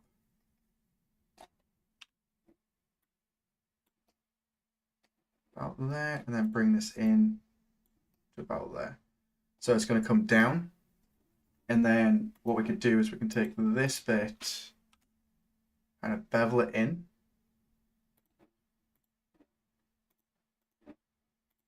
I'd probably do a corner piece on this so it goes around. So it comes out and then around. But that could actually be just the literal corner piece that slots on the end. So save performance. Let's just do that bit. I'm trying to figure out how far up the wall. It's going to be the main wall. So we could do that, and then let's say we've got... I'm probably going to have to remodel this one a couple of times because I'm not entirely sure on the best math to break this up so it matches.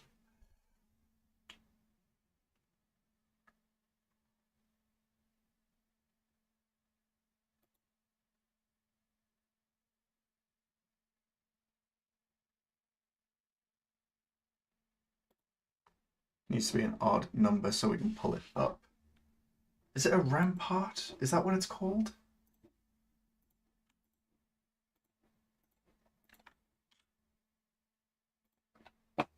I'm not entirely sure what it's called for this part of the model.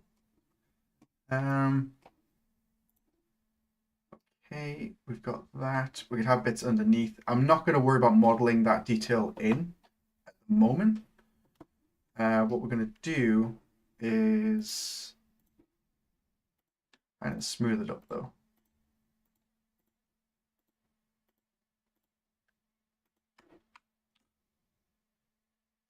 Nah, let's just do the whole lot.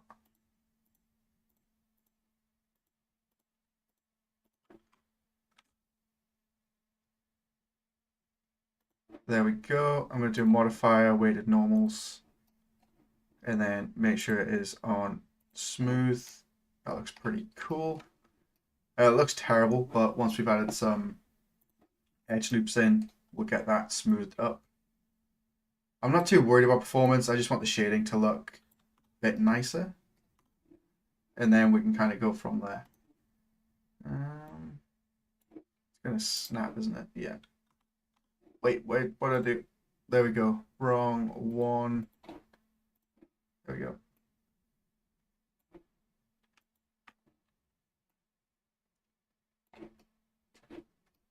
Nice. Probably do this a bit better. Oh, the edge loops. There's going to be so many edge loops. I might have done this a little bit wrong. But you know what? I'm gonna ignore it for now. We could do.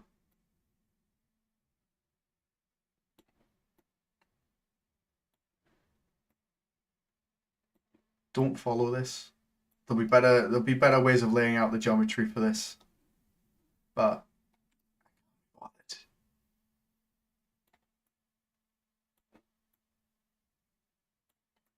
we want it to look smooth.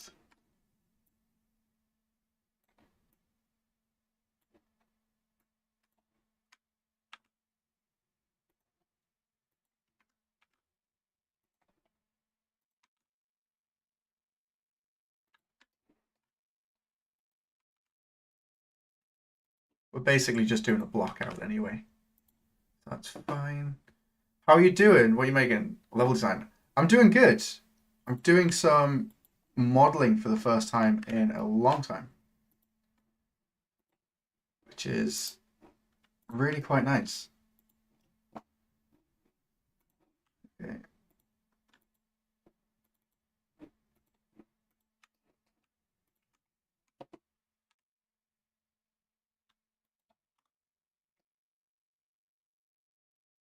What am I doing? I should have just done, wait there. What I can do is just use the chamfer modifier. It's probably going to give me a better result.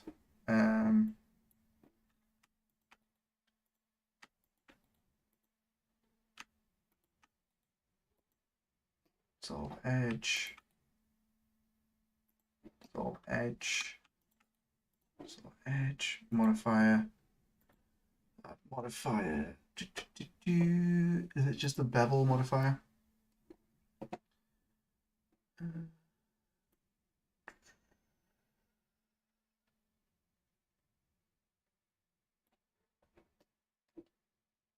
we go.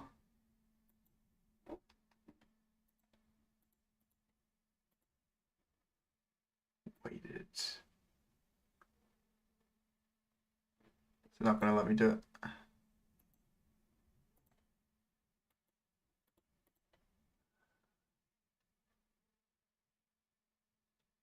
Okay, do that. I can delete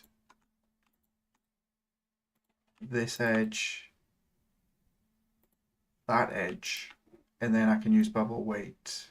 So I should be able to, there it is. Weight.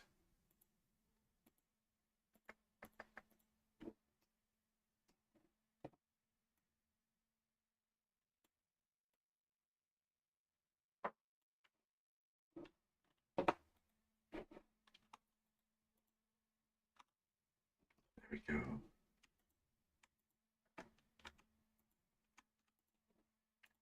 See if I can get away with doing it this way.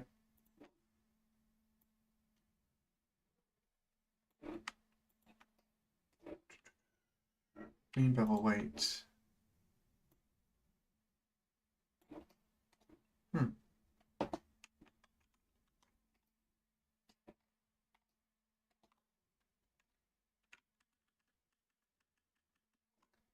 How many edges have I got here?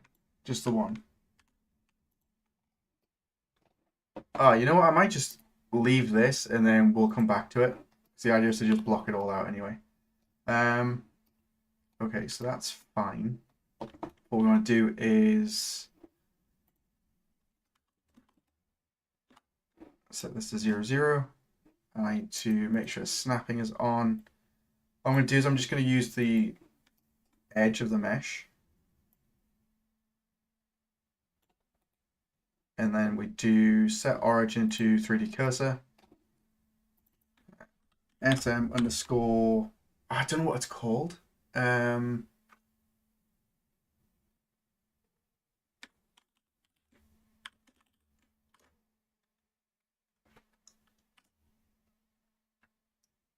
by 0.5? 1.5. There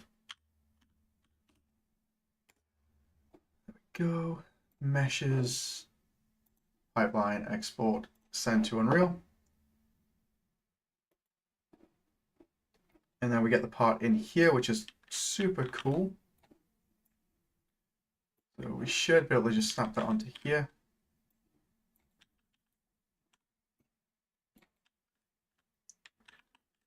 Okay, I might need to make it taller. Kind of works. To a point.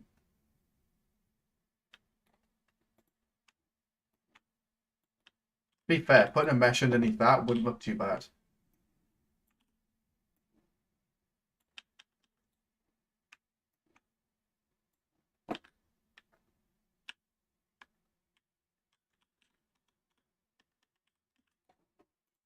Cool.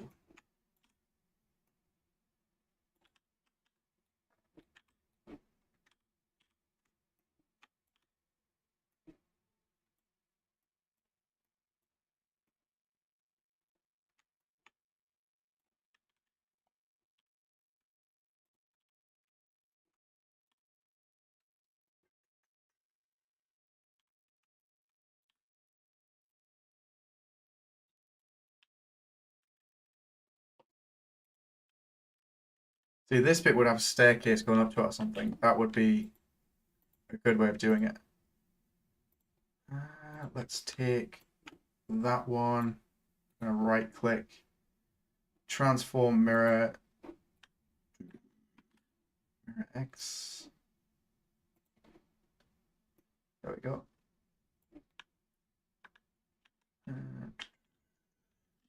Gavin, do you have a reference for what you're trying to make? So we've got a rough reference. We're not following it one-to-one because it's from ArtStation, but the idea is to just build a modular castle. The reference we're using is this one.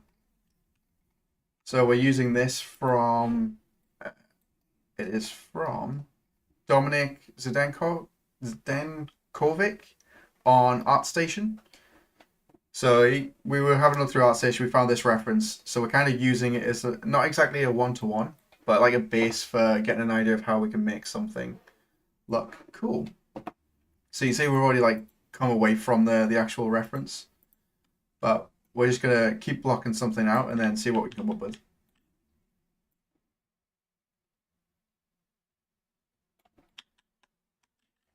But a little bit of environment design for a bit, so I can take a break from coding.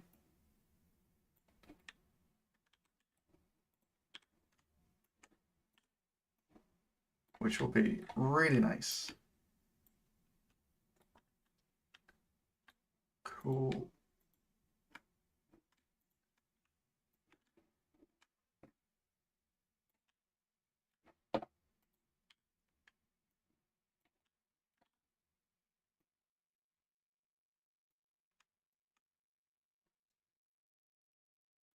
So the question is, what kind of cap do we put on here? Do we do it so it goes solid all the way?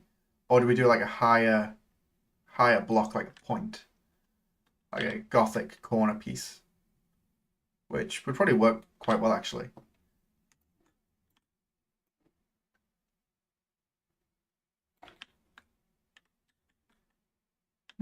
That works quite nicely.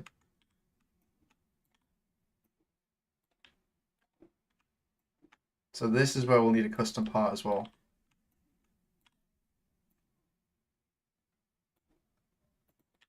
I don't think it's going to line up very well. Which we could kind of cheat this and have a part that comes out like an actual corner piece, which would also work.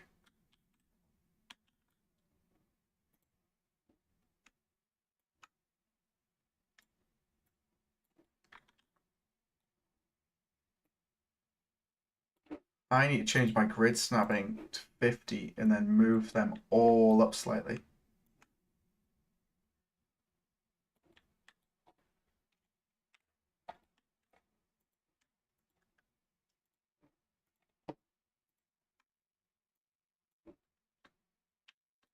Cool. Don't know if my headset's got any battery, but we could take a look at jumping in.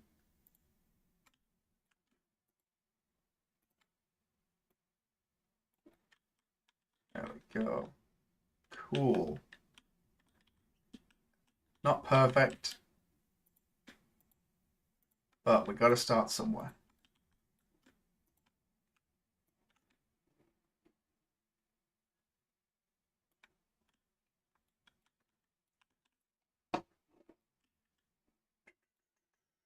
Where did my selection tool go?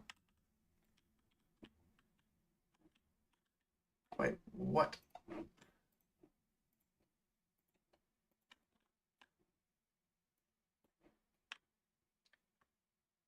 Because of the height of this one, we could actually lower that down if we needed to, which would also work quite well.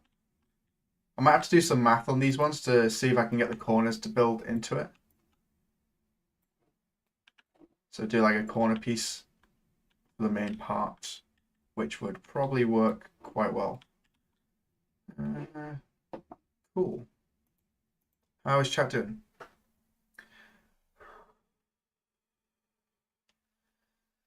Man,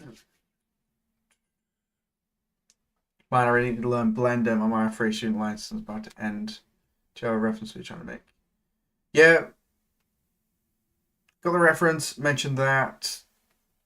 To be fair, as long as your logic, it's just the workflow is basically the same. Like the theory is the same, going from one modeling program to another, but you've just got to kind of use it all the way through. So if you know that you've got to make a model, unwrap it, and then export it, pretty much sorted already. You've got the theory down, so you should be able to actually use that for a bunch of other stuff as well. Cool. That doesn't actually look too bad already. I got to do some math on these and get the corner pieces lined up better. But as a starting point, pretty good. I don't think these are going to have any collision. Oh, it does. Oh, we got some... Right, so these corner pieces are causing some issues. They need some custom collisions. But, in theory, we might actually be able to just add VR game mode and then jump right in.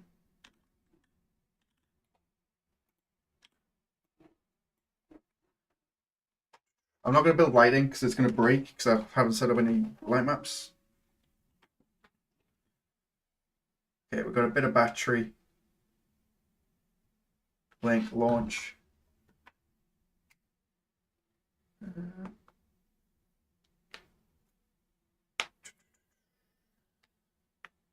Cool.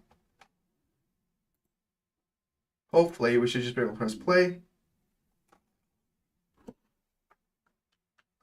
Then we can go.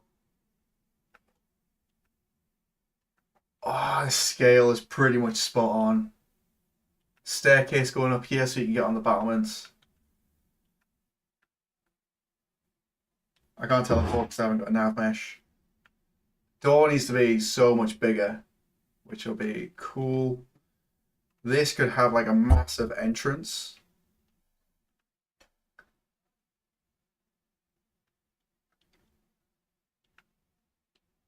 And then imagine a doorway here as well, which we could get into. Nice. You can't actually see the tower on the top unless you're over here. And then you can see the tower. But having windows along like this section would be pretty cool.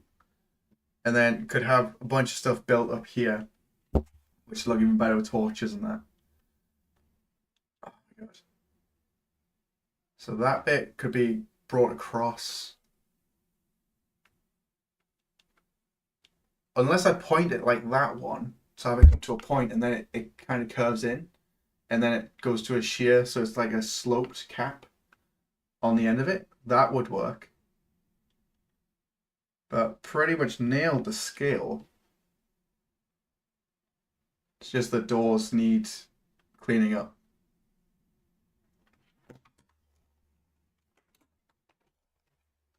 Full screen, please. All right, I didn't see that. Let's go up here. Wait.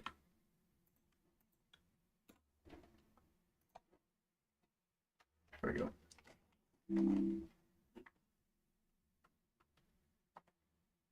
That's a pretty solid scale, to be fair.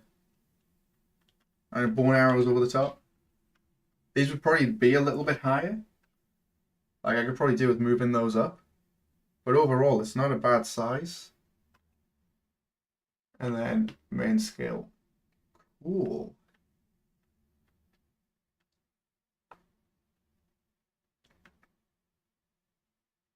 Nice. It actually feels pretty cool.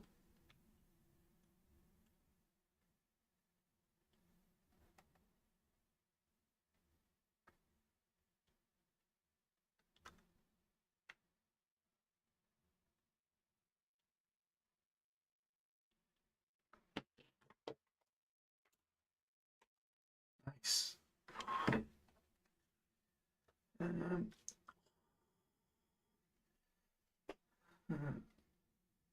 Want to see more two with some friends. 4D was not worth it.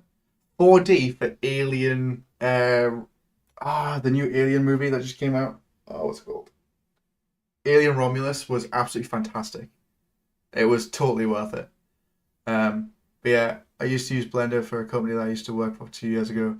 But after I left, I didn't use it.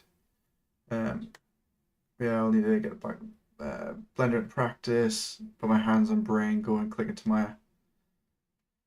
Looks nice. It feels pretty good for scale wise, which is good. Hard to change software once you sort. It's hard to change software until they start billing you an extortionate amount for Autodesk. Once they start billing you an extortionate amount, it becomes a lot easier to change.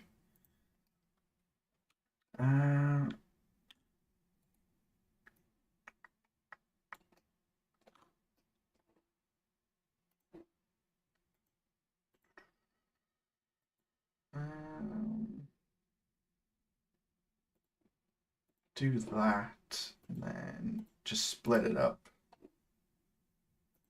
like so.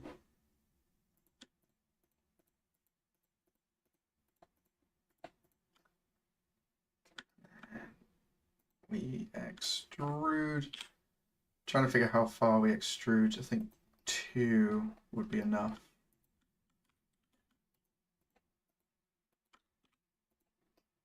Bases.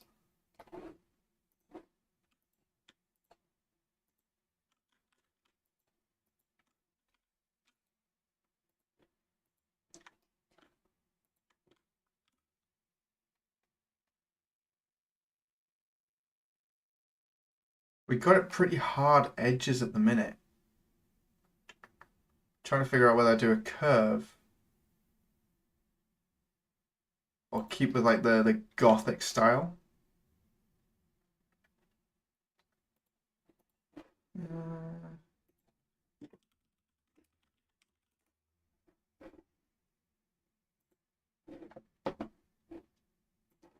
Gothic style.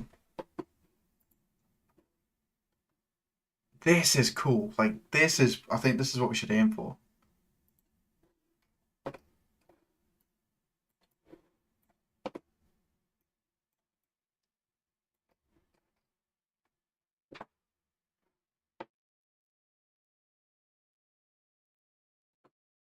Either way, curved door should be fine.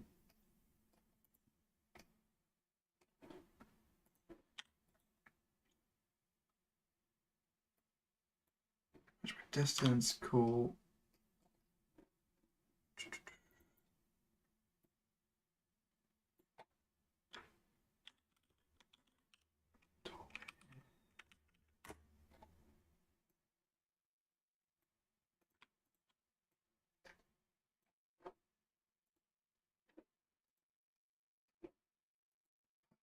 Export, send to Unreal.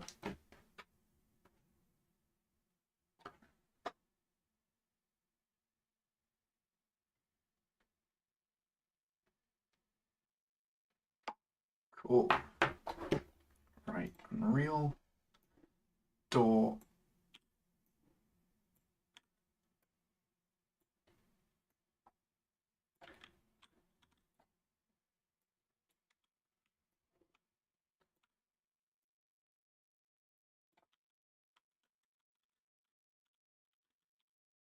There we go.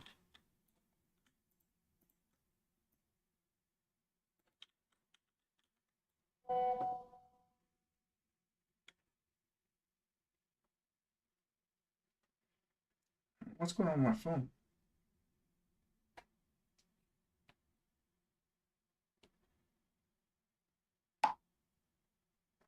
Cool. Door. Still, I've never built a castle before.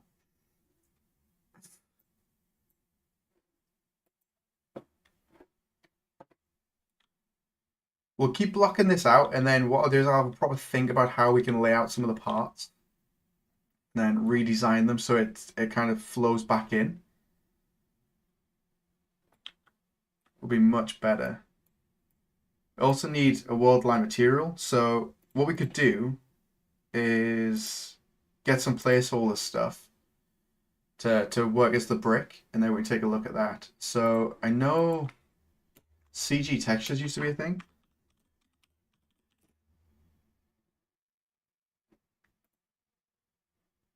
Or just textures.com now.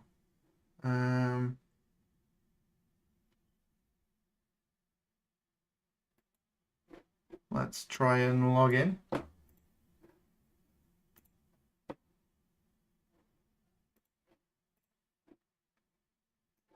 Got it, that worked. Okay.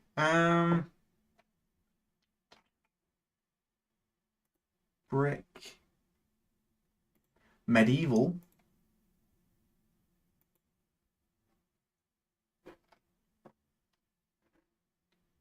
What's ours like? You have to pay now. Do you not get credits? Ah, what? I used to get credits. Okay, screw that then. Is it gonna make me... That's not the same material I just clicked on. I'm pretty sure it doesn't look like the same material I clicked on. Not enough credits. What? Nah, I'm good. Okay, guess it's to Fab. I didn't want to use Fab.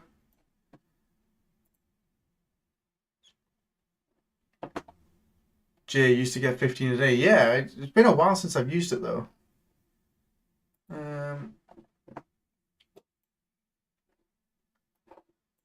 I'm not too sure how easy it is to just bring Quixel scans into Unreal now. But I also don't want just the scans. I only need the diffuse. Where's the search box?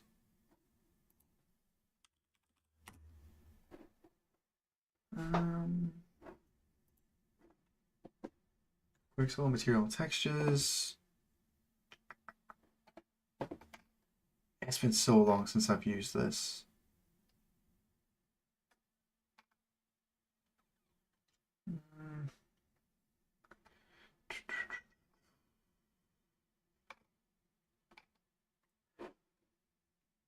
Just damaged brick. That's all I need. I think that's going to be too repetitive. I need something a little bit bigger. Although I could get away with that. Rough brick wall. Could wash it out a little bit, saturate it.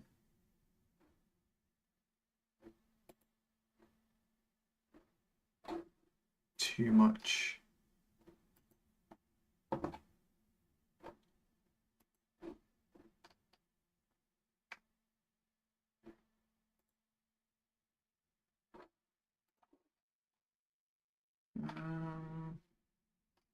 Problem is, I don't really know what I'm after. That should be fine. If I just do download, what happens? Texture set.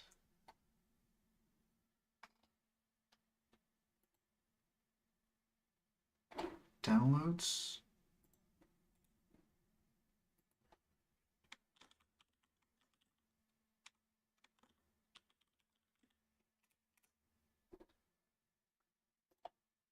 Let's try this.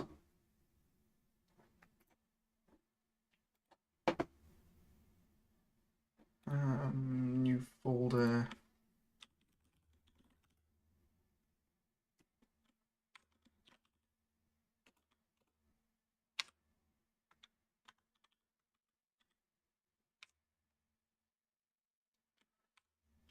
I should have just copied the name.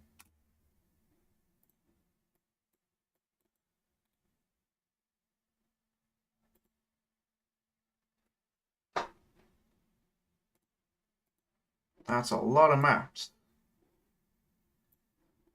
Show game. Are mega scans too complex? They are if you use the materials that come with Unreal, but we're not going to do that. We're going to do. We're going to be in control of the whole thing. So materials, new folder. Materials, new folder.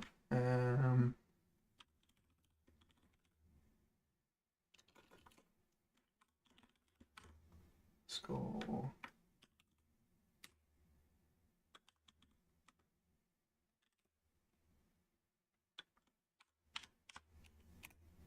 Okay. So what we want is, let's just bring in the normal base color. Do we need the rest? Yeah, we do AO for lighting. We don't need displacement, gloss, or roughness for this. That should be fine. We're only going to create a super simple material. I'm not worried about performance just yet. I just want to get an idea about it. So we can go from there. I should have just copy pasted that name.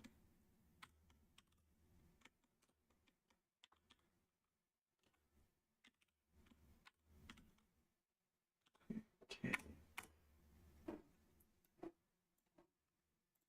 Cool.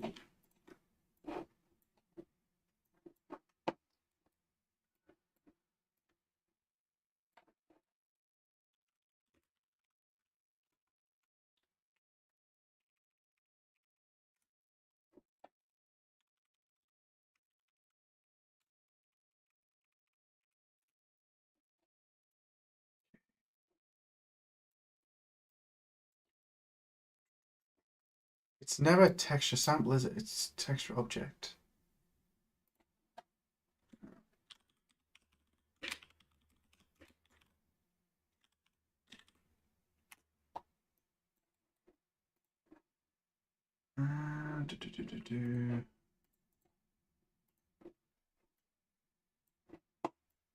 Base color, texture size. Coordinate. Can I cast from smaller type float to larger? Wait, what? Oh, it's going to make us do it on 3 sides. All right. Let's do wall. 1 by 1 by 1, and we'll try this.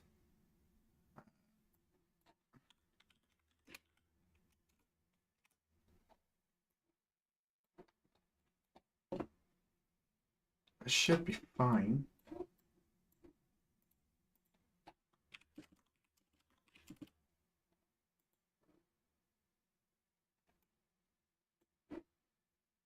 Come on. There we go. Okay. Texture object.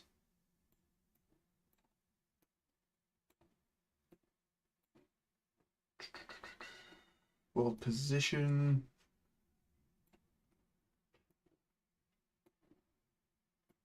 Normal.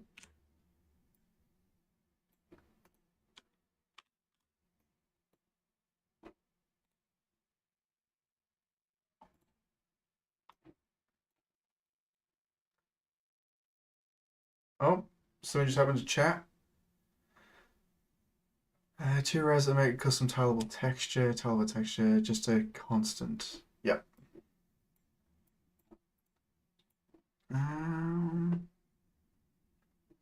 What I might do actually is figure out. Can't tell if that's the normal's the right way around. I think it is.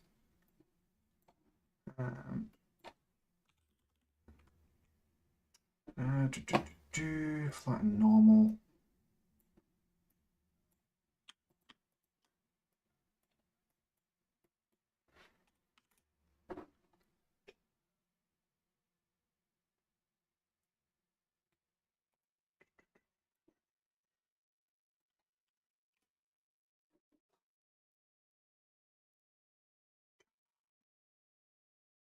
Okay.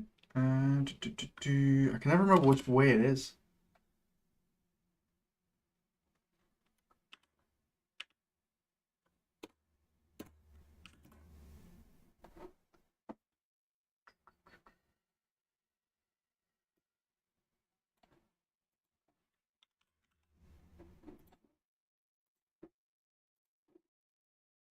Let's just leave that. We don't have to make anything too complex.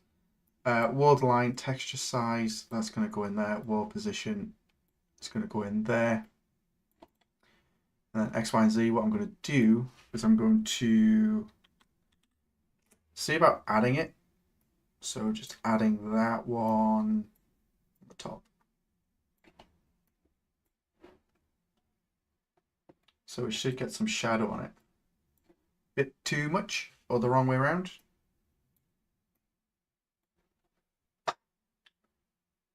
Still a bit too much.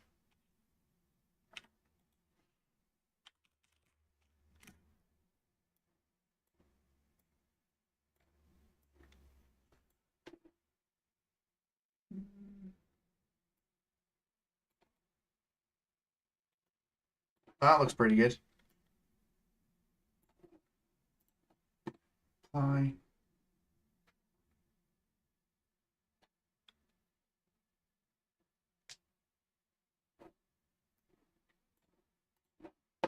And then we take this. Might be a bit too small. So I think it's going to be, I don't remember if it's 50 or 50. To go smaller or higher. I'm going to have to scale it 200 because the mesh is at 8 by 8. So it's essentially want 2048. I want 4 of them on the one mesh. So that is gone smaller. So I want this to be 200 by 200 by 200. Apply. And then I can turn these into parameters as well so we can actually put them on there.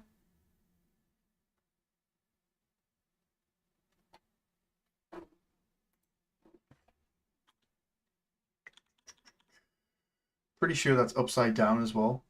Although I'm not entirely sure. It should be fine. Okay, it's gonna be a pain, isn't it? Meshes. It's not gonna let me bulk edit.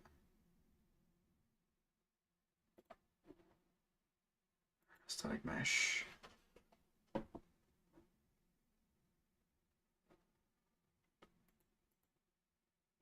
It's really annoying that it doesn't let you set the material from here. Okay. Um,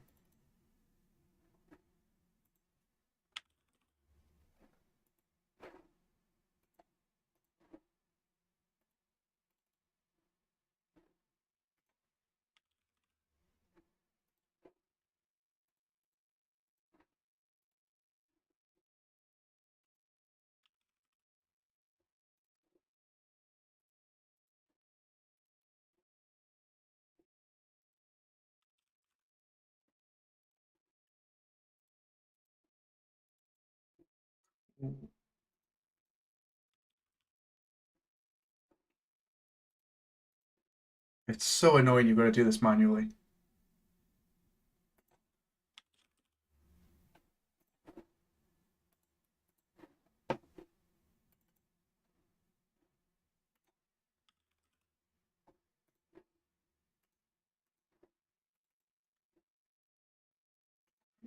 Go. It is upside down. I thought so.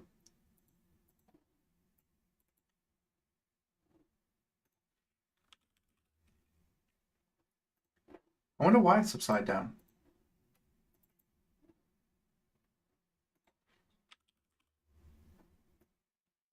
Is this a floor mesh? I don't need a floor mesh to be brick.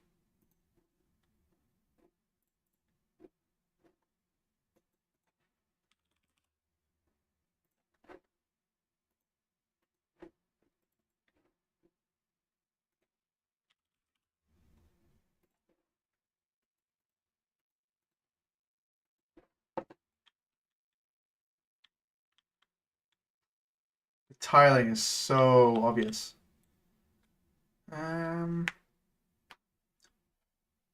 I wonder if I could break it up without vertex painting.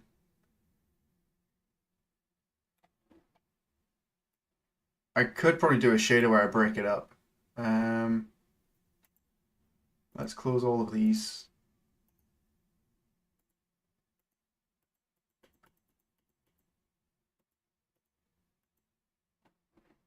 Okay.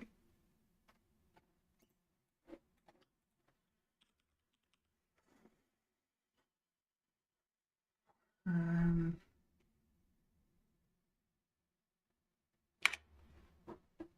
Rotator does it over time.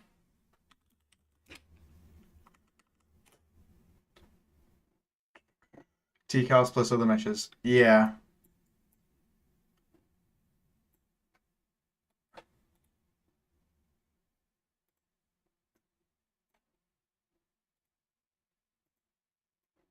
Should. Oh.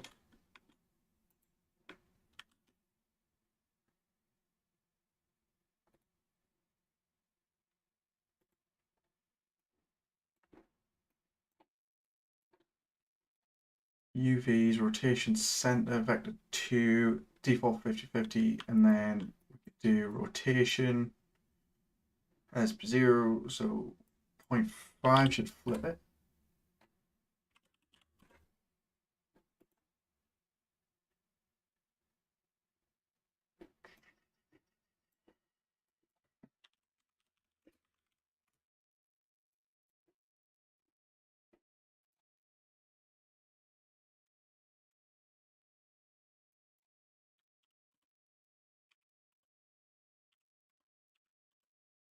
Wait, I fully expected that to flip. Um, wall space, normal. Should be fine. Perlin noise method. That's what I was thinking. Putting a noise over it and then having another material blended on top. So using that as the mask. But it's also making sure that we've got one that has the same brick density. Because we're just using them from Megascans. So it'll be super simple. Um,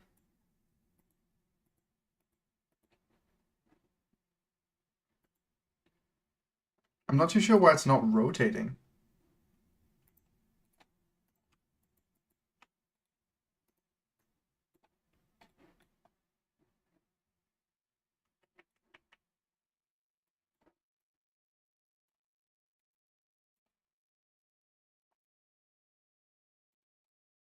Or is you sure that's not the right way around?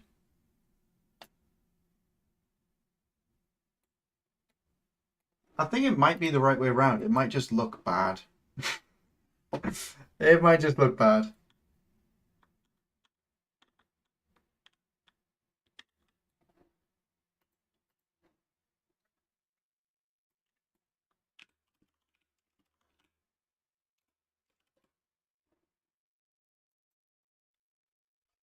Just using same text with contrast or overlay to darken or lighter than the one with the pearl in. That's not a bad shout, to be fair.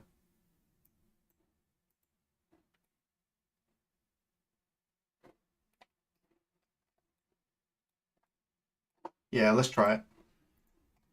Okay, so we take this one, we do a contrast. It's not going to do it on that one, is it? Let's try. Noise, world position should be. Just use that one. Fill the width.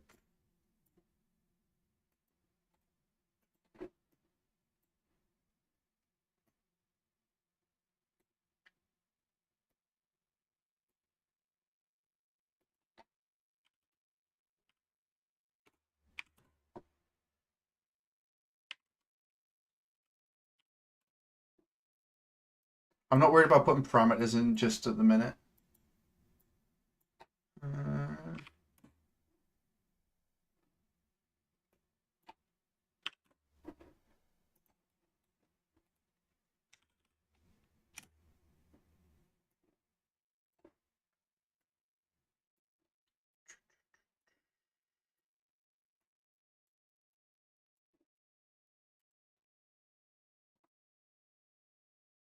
Don't know why I applied that.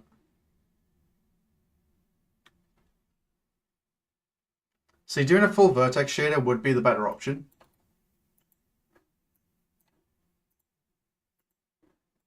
Because that is really noticeable. But obviously I didn't plug anything into this one. What I could do...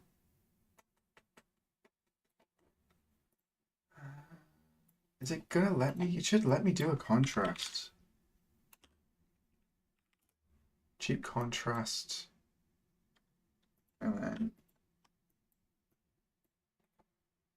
start previewing. 2. Ooh.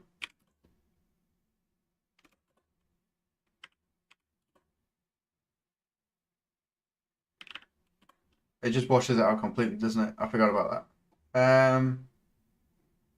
I could do that and then the same thing. No, that's gonna do.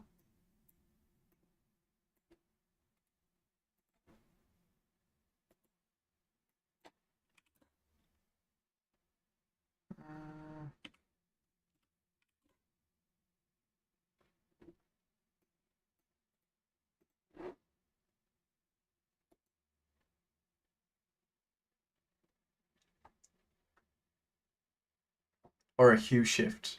Yeah, I didn't want to play around too long with the materials because we could actually switch it around. So that's it. Definitely breaks up the repetition, but it is a bit too obvious that it's Perlin noise. Let's try hue shift. Hue shift, texture. Making a right mess of this material.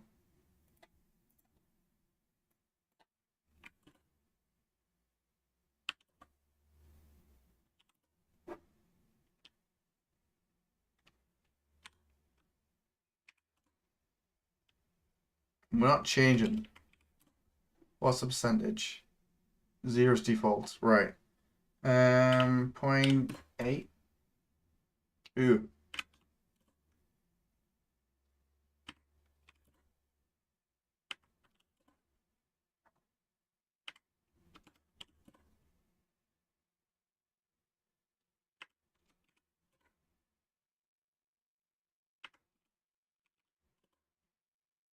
It's really subtle.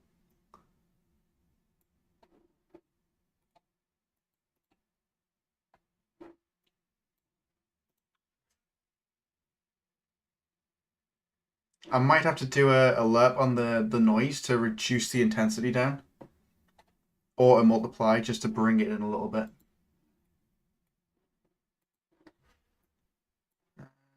Let's do multiply.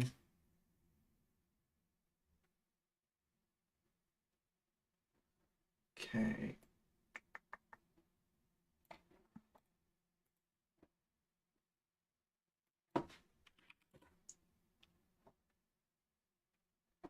How's that going to do?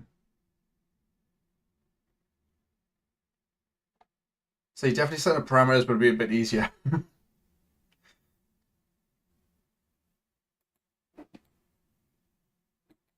That's not as bad. Still pretty noticeable. So I could bring the scale down even further. Absolute world position. Bring the levels in.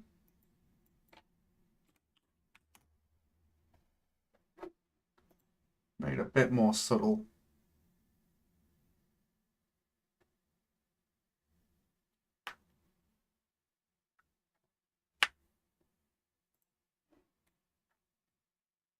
That looks way better.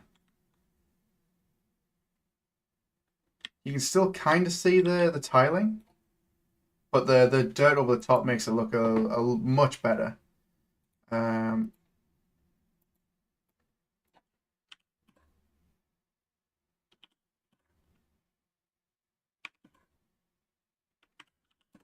Five.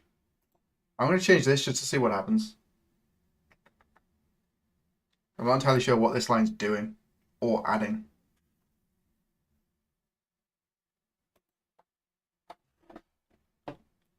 That's like proper grungy. Doesn't look too bad, to be fair, for an old castle. Looks good with the decals. It'll be pretty cool. Point 2. Start previewing. Q shift.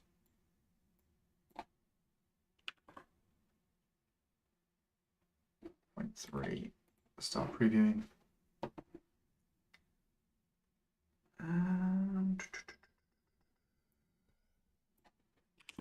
It's always so tempting to just keep playing around with it.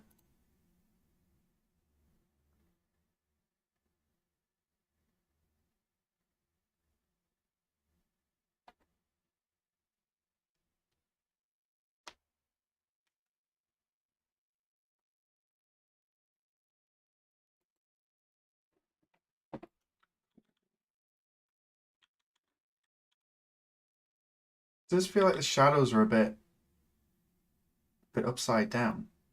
Like the shadowing on the top here, that's not right. Um, Let me double check how to rotate materials.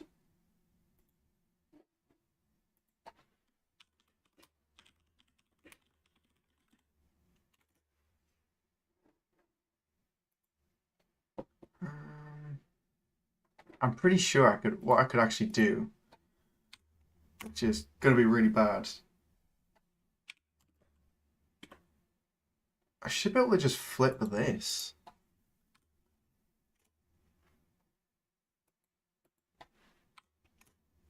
But nothing's doing anything.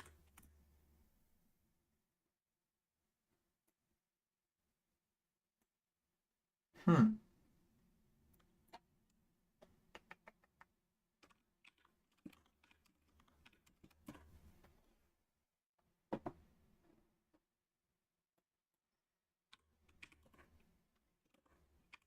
Why is none of this doing anything? Is it because these are texture parameters and I'm using the world aligned?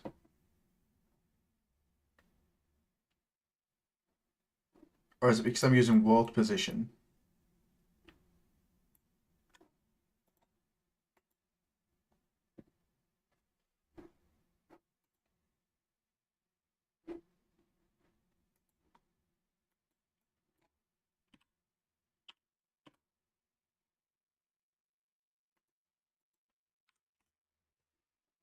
So confused.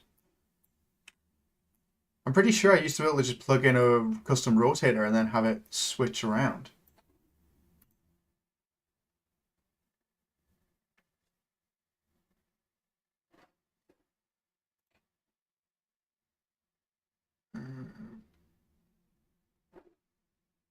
It's not a transform node. No, not normally. There's a texture coordinate node.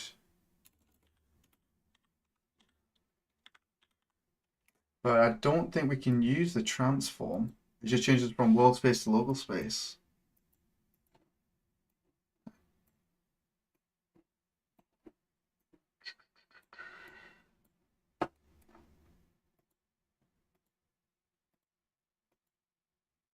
Don't think it's going to make a difference.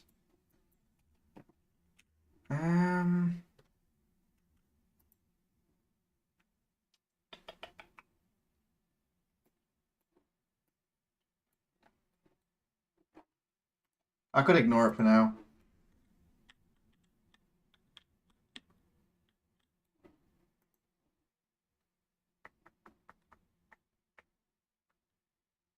Noise.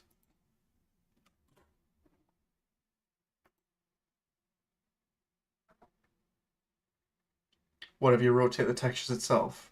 I could do that, but I've got to then export them and then import them back in.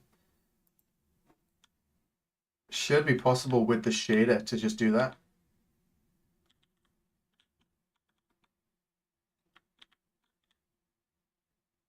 Which is quite annoying. UE5 rotate world aligned texture.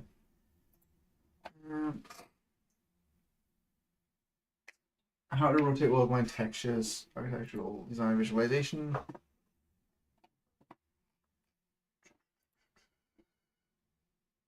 Custom rotator node into the texture sample. But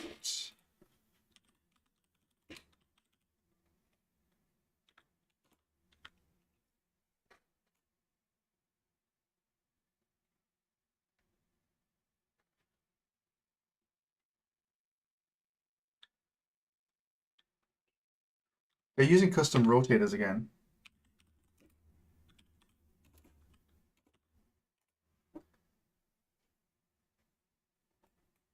So I wonder if it's because the UVs go into absolute world position.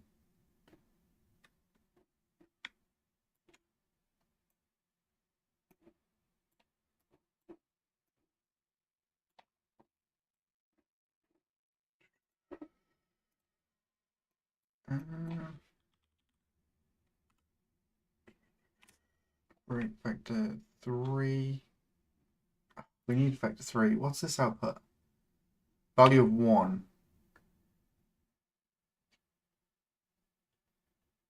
Breakout float component.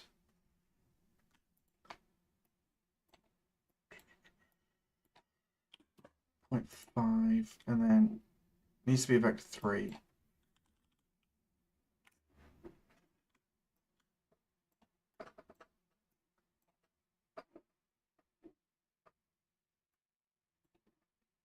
Does that really break it?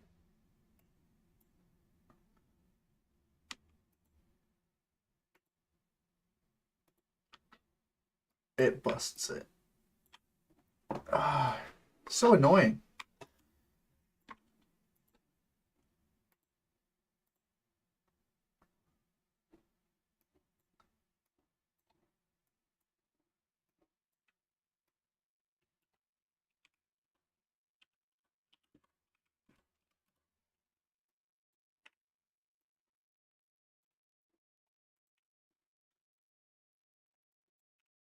I don't even know if that's actually doing anything.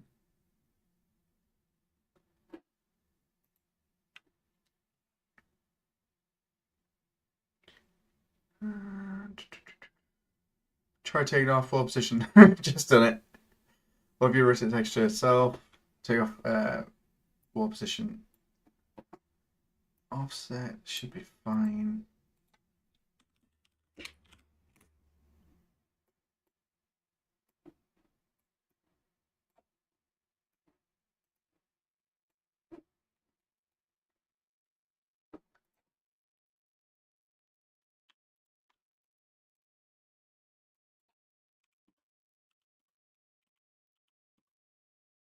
It's just not flipping it. I don't know if it's the world align node.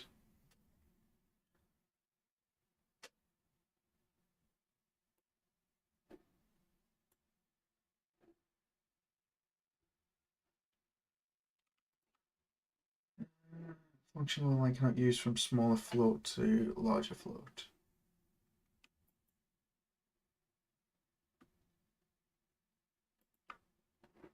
I think it's the world line textures that can't be done, which is really annoying.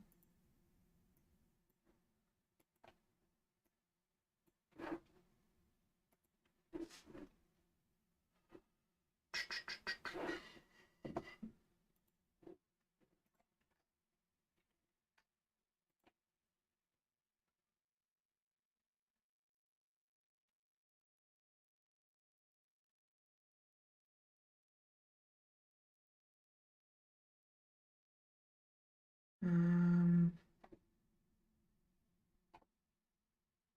Oh, there's an example here, and someone's manually creating a custom rotator for like the world position. So it seems a bit excessive.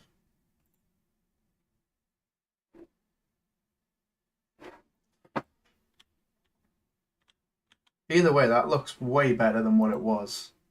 Bit dark, but other than that, pretty good.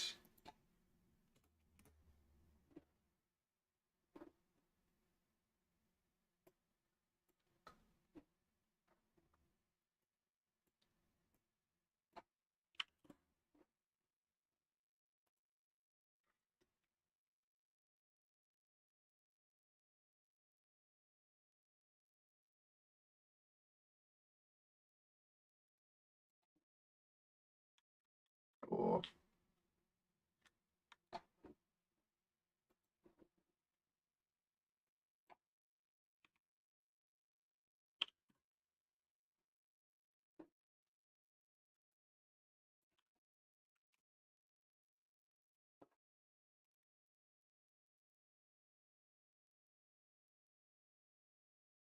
So the problem is cheap contrast changes it to black and white, and then I'm overlaying it on top. So I don't know whether that's causing some of the issues. Point 1, keep that as it was, which should be fine. Start preview. I could just, can I not just go straight to the multiply?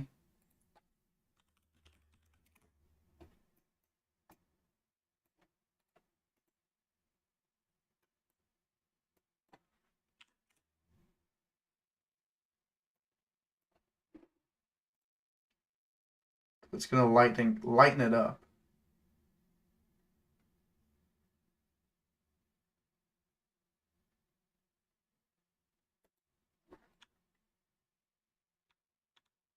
That's lightened it up, and then instead of putting this here,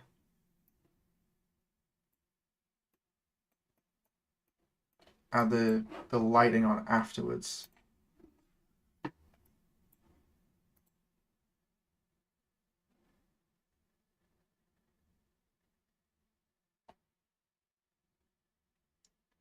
If this one's still really orange, I might just do an add instead of multiplying it.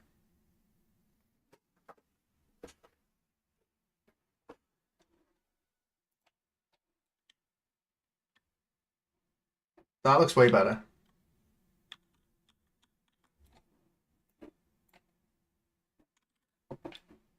The brick material is pretty bad, but I could do with changing out.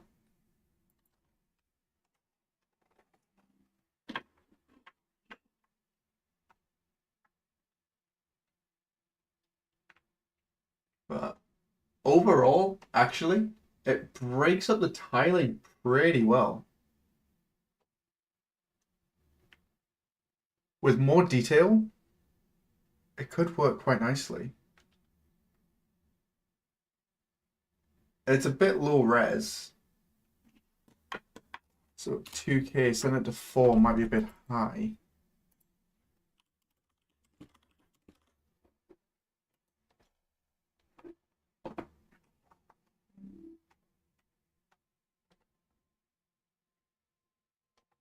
Yep, looks really good. Cool. Because it'll be good to put more detail into the meshes as well. So we'll do that to add some like depth and stuff to it. Whereas right now, everything's really flat.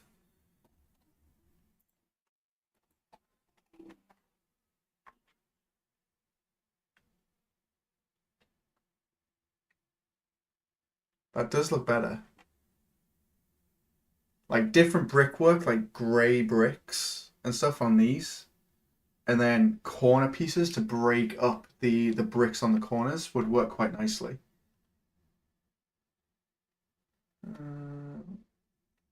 Pretty solid, to be honest. Especially for a really quick couple of hours stream to break it down. Yeah, should be fine. Like imagine the archway with like a whole bunch of trim details. So like have a trim sheet that can be placed on that. And then we do all the external building stuff with a trim sheet. Would look pretty sick. But just to get that get the breakup on the bricks works even better. That's pretty solid. What I need to do is go away and get a whole bunch of reference material so we can actually break this up a little bit more.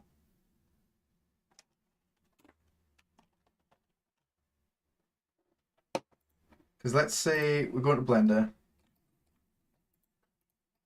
Let's do like a real quick cube. We're going to say that this is a window. So it'd be something like that. Then what we can do is we can kind of ignore the snapping stuff for this because the window's going to hang off the side of the facade. Bring it down. Then we could probably bring down that back face. Why is it doing that? Oh.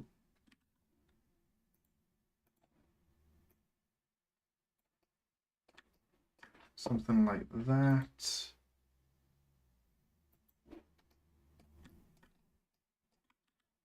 What I'm going to do actually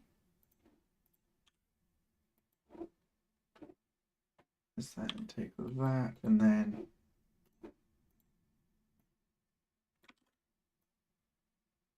do it like so.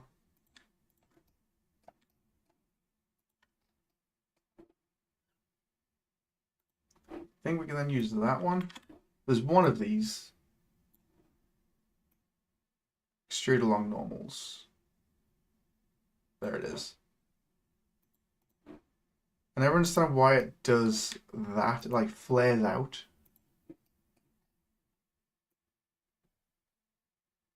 So imagine trim detail on there. That would work quite nicely.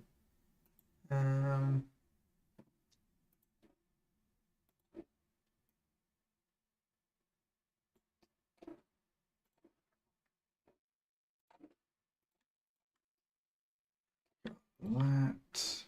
Do the same thing, but we do this a bit further out. Bring these in.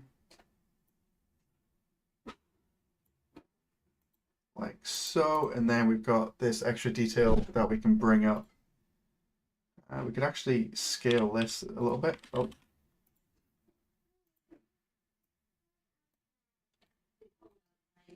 Which should be good.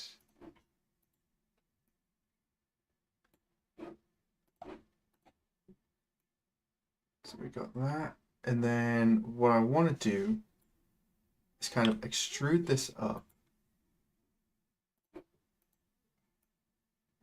Bring this right in. And then if we take it from there, we can pull that round. Might have to bring this up. You're up here. Is family home? We're going to see her together. No. No, go on. Okay, do that. Oh, and no. Hey. Hello. Won't be long and then I'll start wrapping up. Let's do normals on. Where's modifier? There it is. Weighted normals. And then might just do keep sharp. Actually, I might just take that off for now. So we got that, and then we could inset this window. And then kind of have it broken up. Separate selection because we don't need these edge loops to go all the way around it like this. Do that. Actually, let's do this. Papi, Hello. that person. You've got a tree. Yeah. Is it broken? Yeah. Did you break it? Yeah. What's it? You want me to fix it? Yeah. You want to fix the Christmas tree? Did you have a good day at nursery? Yeah. Was that a lot of fun? Yeah. Awesome.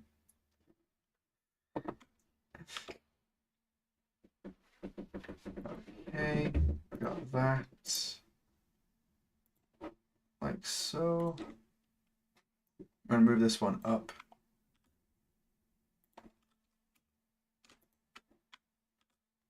See, this is where you have like a wooden trim sheet inset to go into it, which would work quite nicely.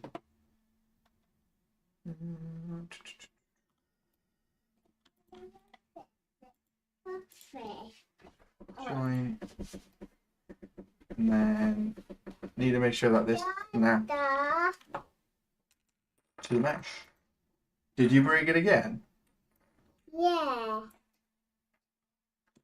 Why did you break it?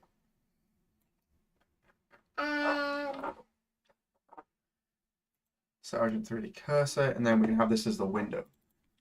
XM underscore window underscore. You want to come up? Oh God, Dad's run over his own shoelace. Oh, there we go. Come on. Daddy's building a castle. Oh. Yeah, Daddy's building a castle. Oh. This one. Pipeline export. So send to Unreal. Dada. This one. This one, Dada. Wait, what? I don't know what you're saying. This one, Dada. And this one. Play one. One. What? Yes.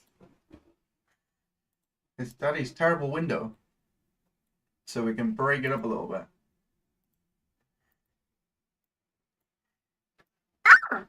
Oh, don't scream. Bit loud. Up here. Up here. There we go.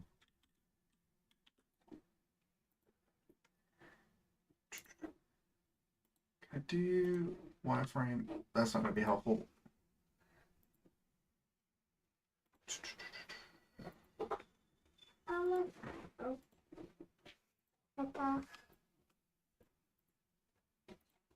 There we go. So that works pretty well. Once they've got their own textures and trim sheets on there, like.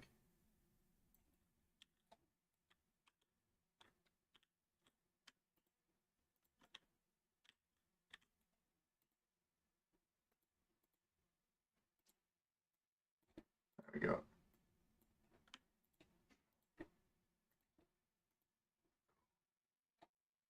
Looking better already even with that. Yeah, it doesn't take much to add that little bit of detail in.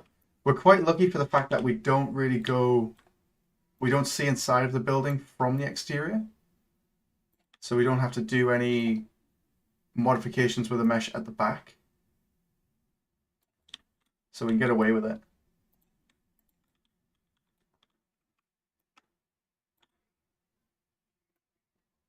But I think the goal is to be able to do this entire castle with maybe just 2 materials. So we have... Oh, I just moved those windows over.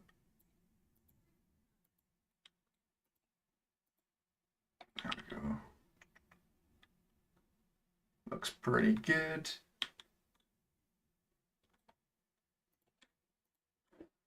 I might just temporarily remove that material,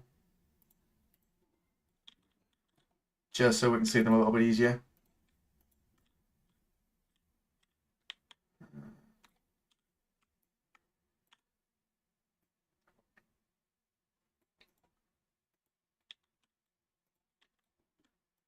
We just try and make sure these line up roughly with the meshes to where they should go.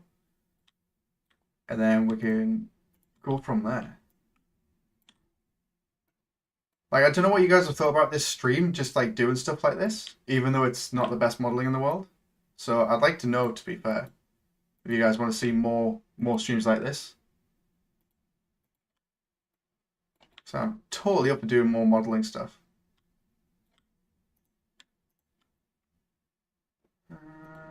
We just have one more.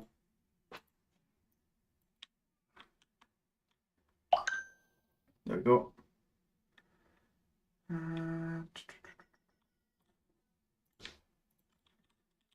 Actually, I just take those.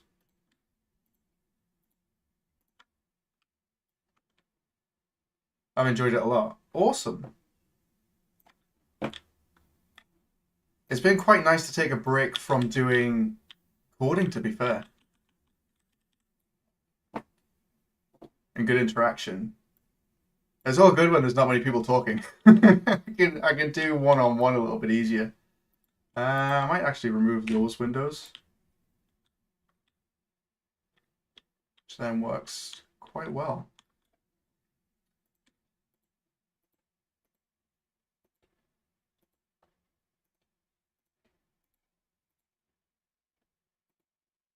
Definitely doing better designs, like improving the modeling, putting tiles on it, and making it blend in easier with the walls would be so much better.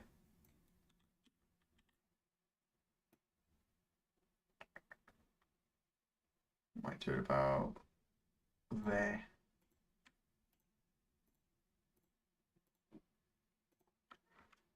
I don't know if it's too many windows. It looks like an apartment block now. I think it's way too many windows. What's my reference like? That would be a good thing to check, wouldn't it? Pretty sparse on the windows.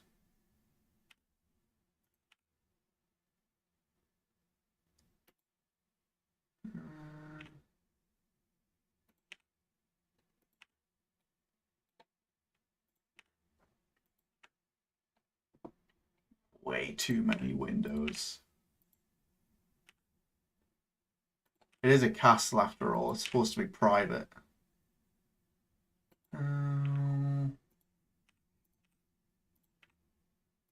The problem as well is I've got different art styles going on, different like time periods. Like these windows don't line up with a Gothic building. It just doesn't work. But the idea is to just throw something on there really quick, so we can see how it would break up slightly.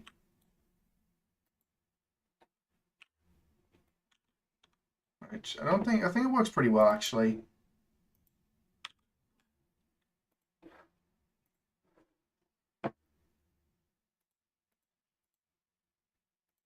That's the wrong one.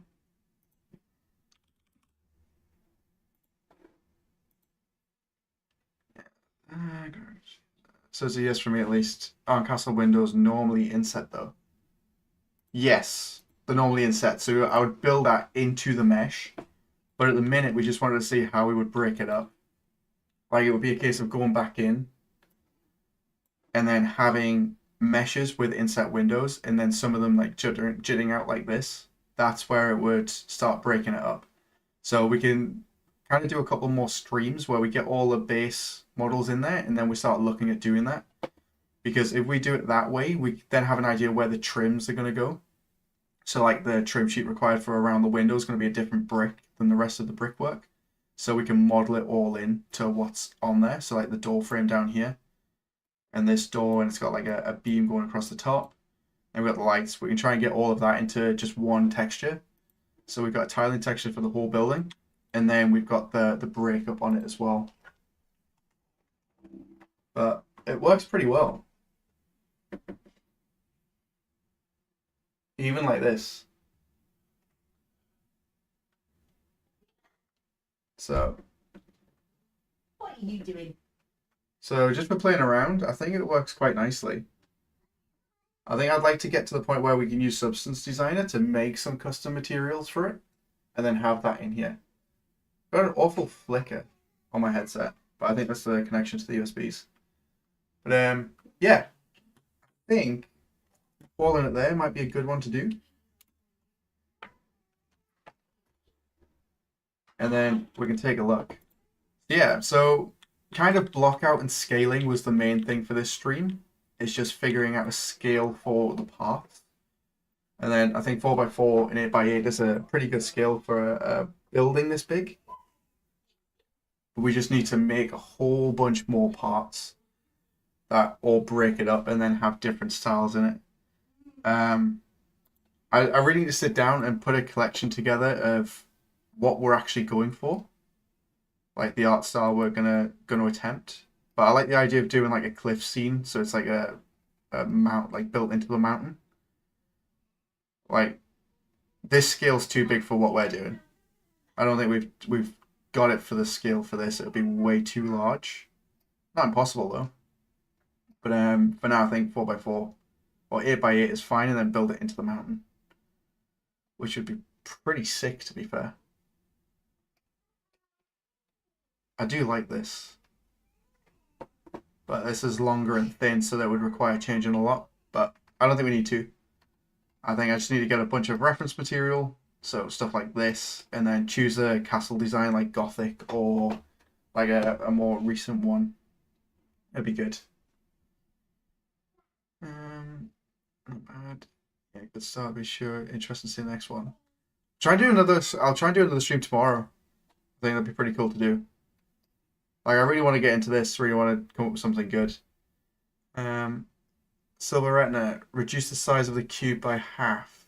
It's a little large. I'm not too sure what you mean by the cube.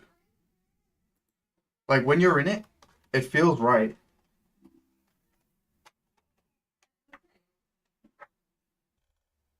Like when you're in it, it's really not a bad size.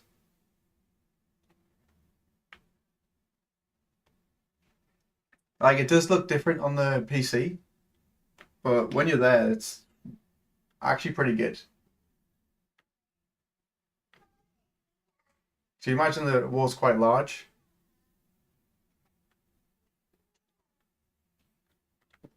So let's do, because for example, if we want to change the scale of this, what we could do is add a cube. Details, let's do 0 by 0 by 0. And then we select every static mesh.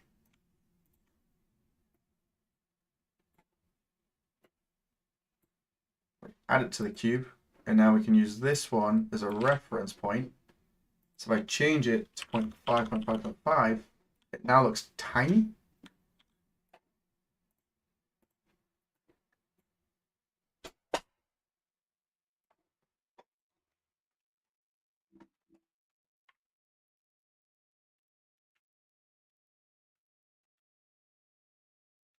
Like this part doesn't look too bad, but all the scale's way off now.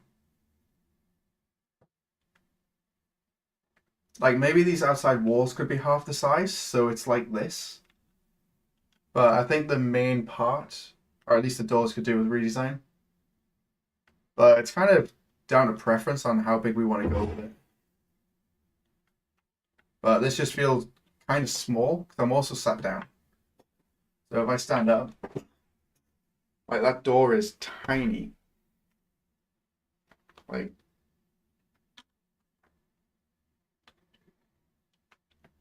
it just doesn't feel right at all.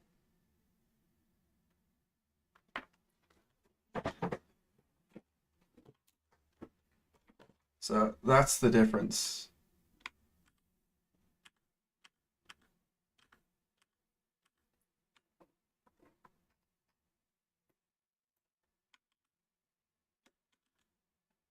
There we go. Delete the cube. I believe as long as your pieces are parts are uniform at the edges and corners, everything should work out. Yeah, it works. It's pretty easy to rescale stuff if I need to. Everything's on a 2x2 grid, so it's not impossible to do. Should be large and for boarding. They were designed to intimidate as well as protection. That's it. I think I could do with redesigning a bunch of the door and the entrance and how far out it comes, so there's a bigger courtyard. I think that would be better. But I think for the main building, if it was built into a cliffside, I think it would look pretty cool. And like it is, we're only blocking out to get the scale. We're only using like default textures as well. So I think once I sit down and I come up with some like an art style to follow, then I think we'll be way better off, and we've got a direction to go in. So I might look at that tomorrow. Do way more research into it. We know we're going with a castle. We're going to build it up. It's going to be in the side of a mountain, and then we can go from there. So we can use this, like, build it up all snowy. I'm not going to worry about doing for mobile VR for performance, but we'll use the VR to check scale and textures and design stuff like that. But we'll also keep performance in mind as well. So no depth, no tessellation or anything like that. We'll see what we can do with just basic tools and see how far we can push it. I've also got a feeling that if I build lighting now, it's going to absolutely be demolished. I don't know how well it would work.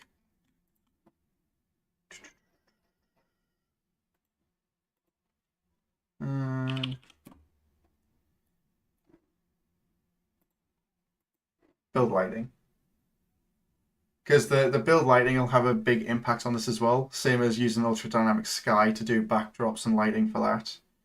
With like depth and clouds and fog and stuff. I think it'd be pretty cool.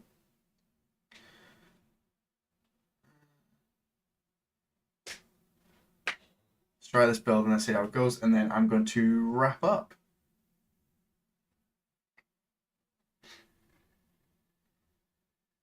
But how long have we been going?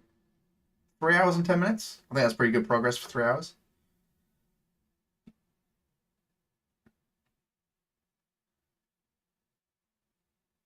I'm recording this, so if I can find the recording on my hard drive to where I put it, I can always turn it into a tutorial or a YouTube video.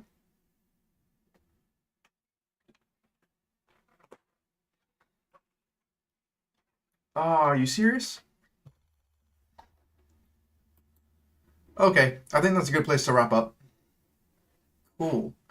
So file, save as.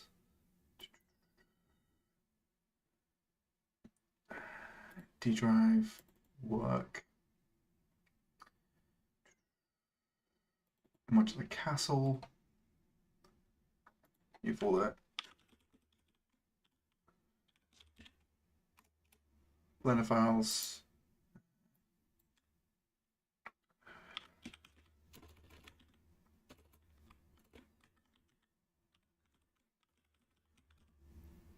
Castle blockout. Top blend. Save. Cool. Close that. I need to make sure that I save the reference material that we've got. Where is my pure ref? Here it is. Save as. D drive. Work. Modular castle.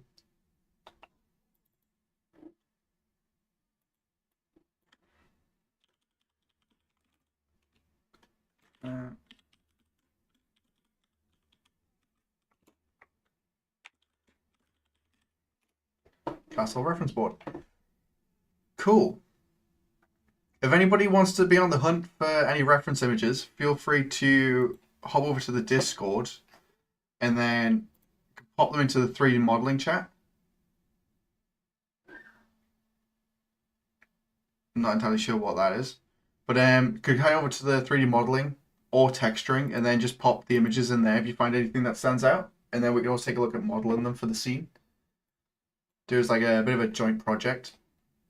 And then go from there, which will be awesome. Cool. Alright guys, I will see you later on. And I'm going to go cook dinner and chill out. Alright, bye.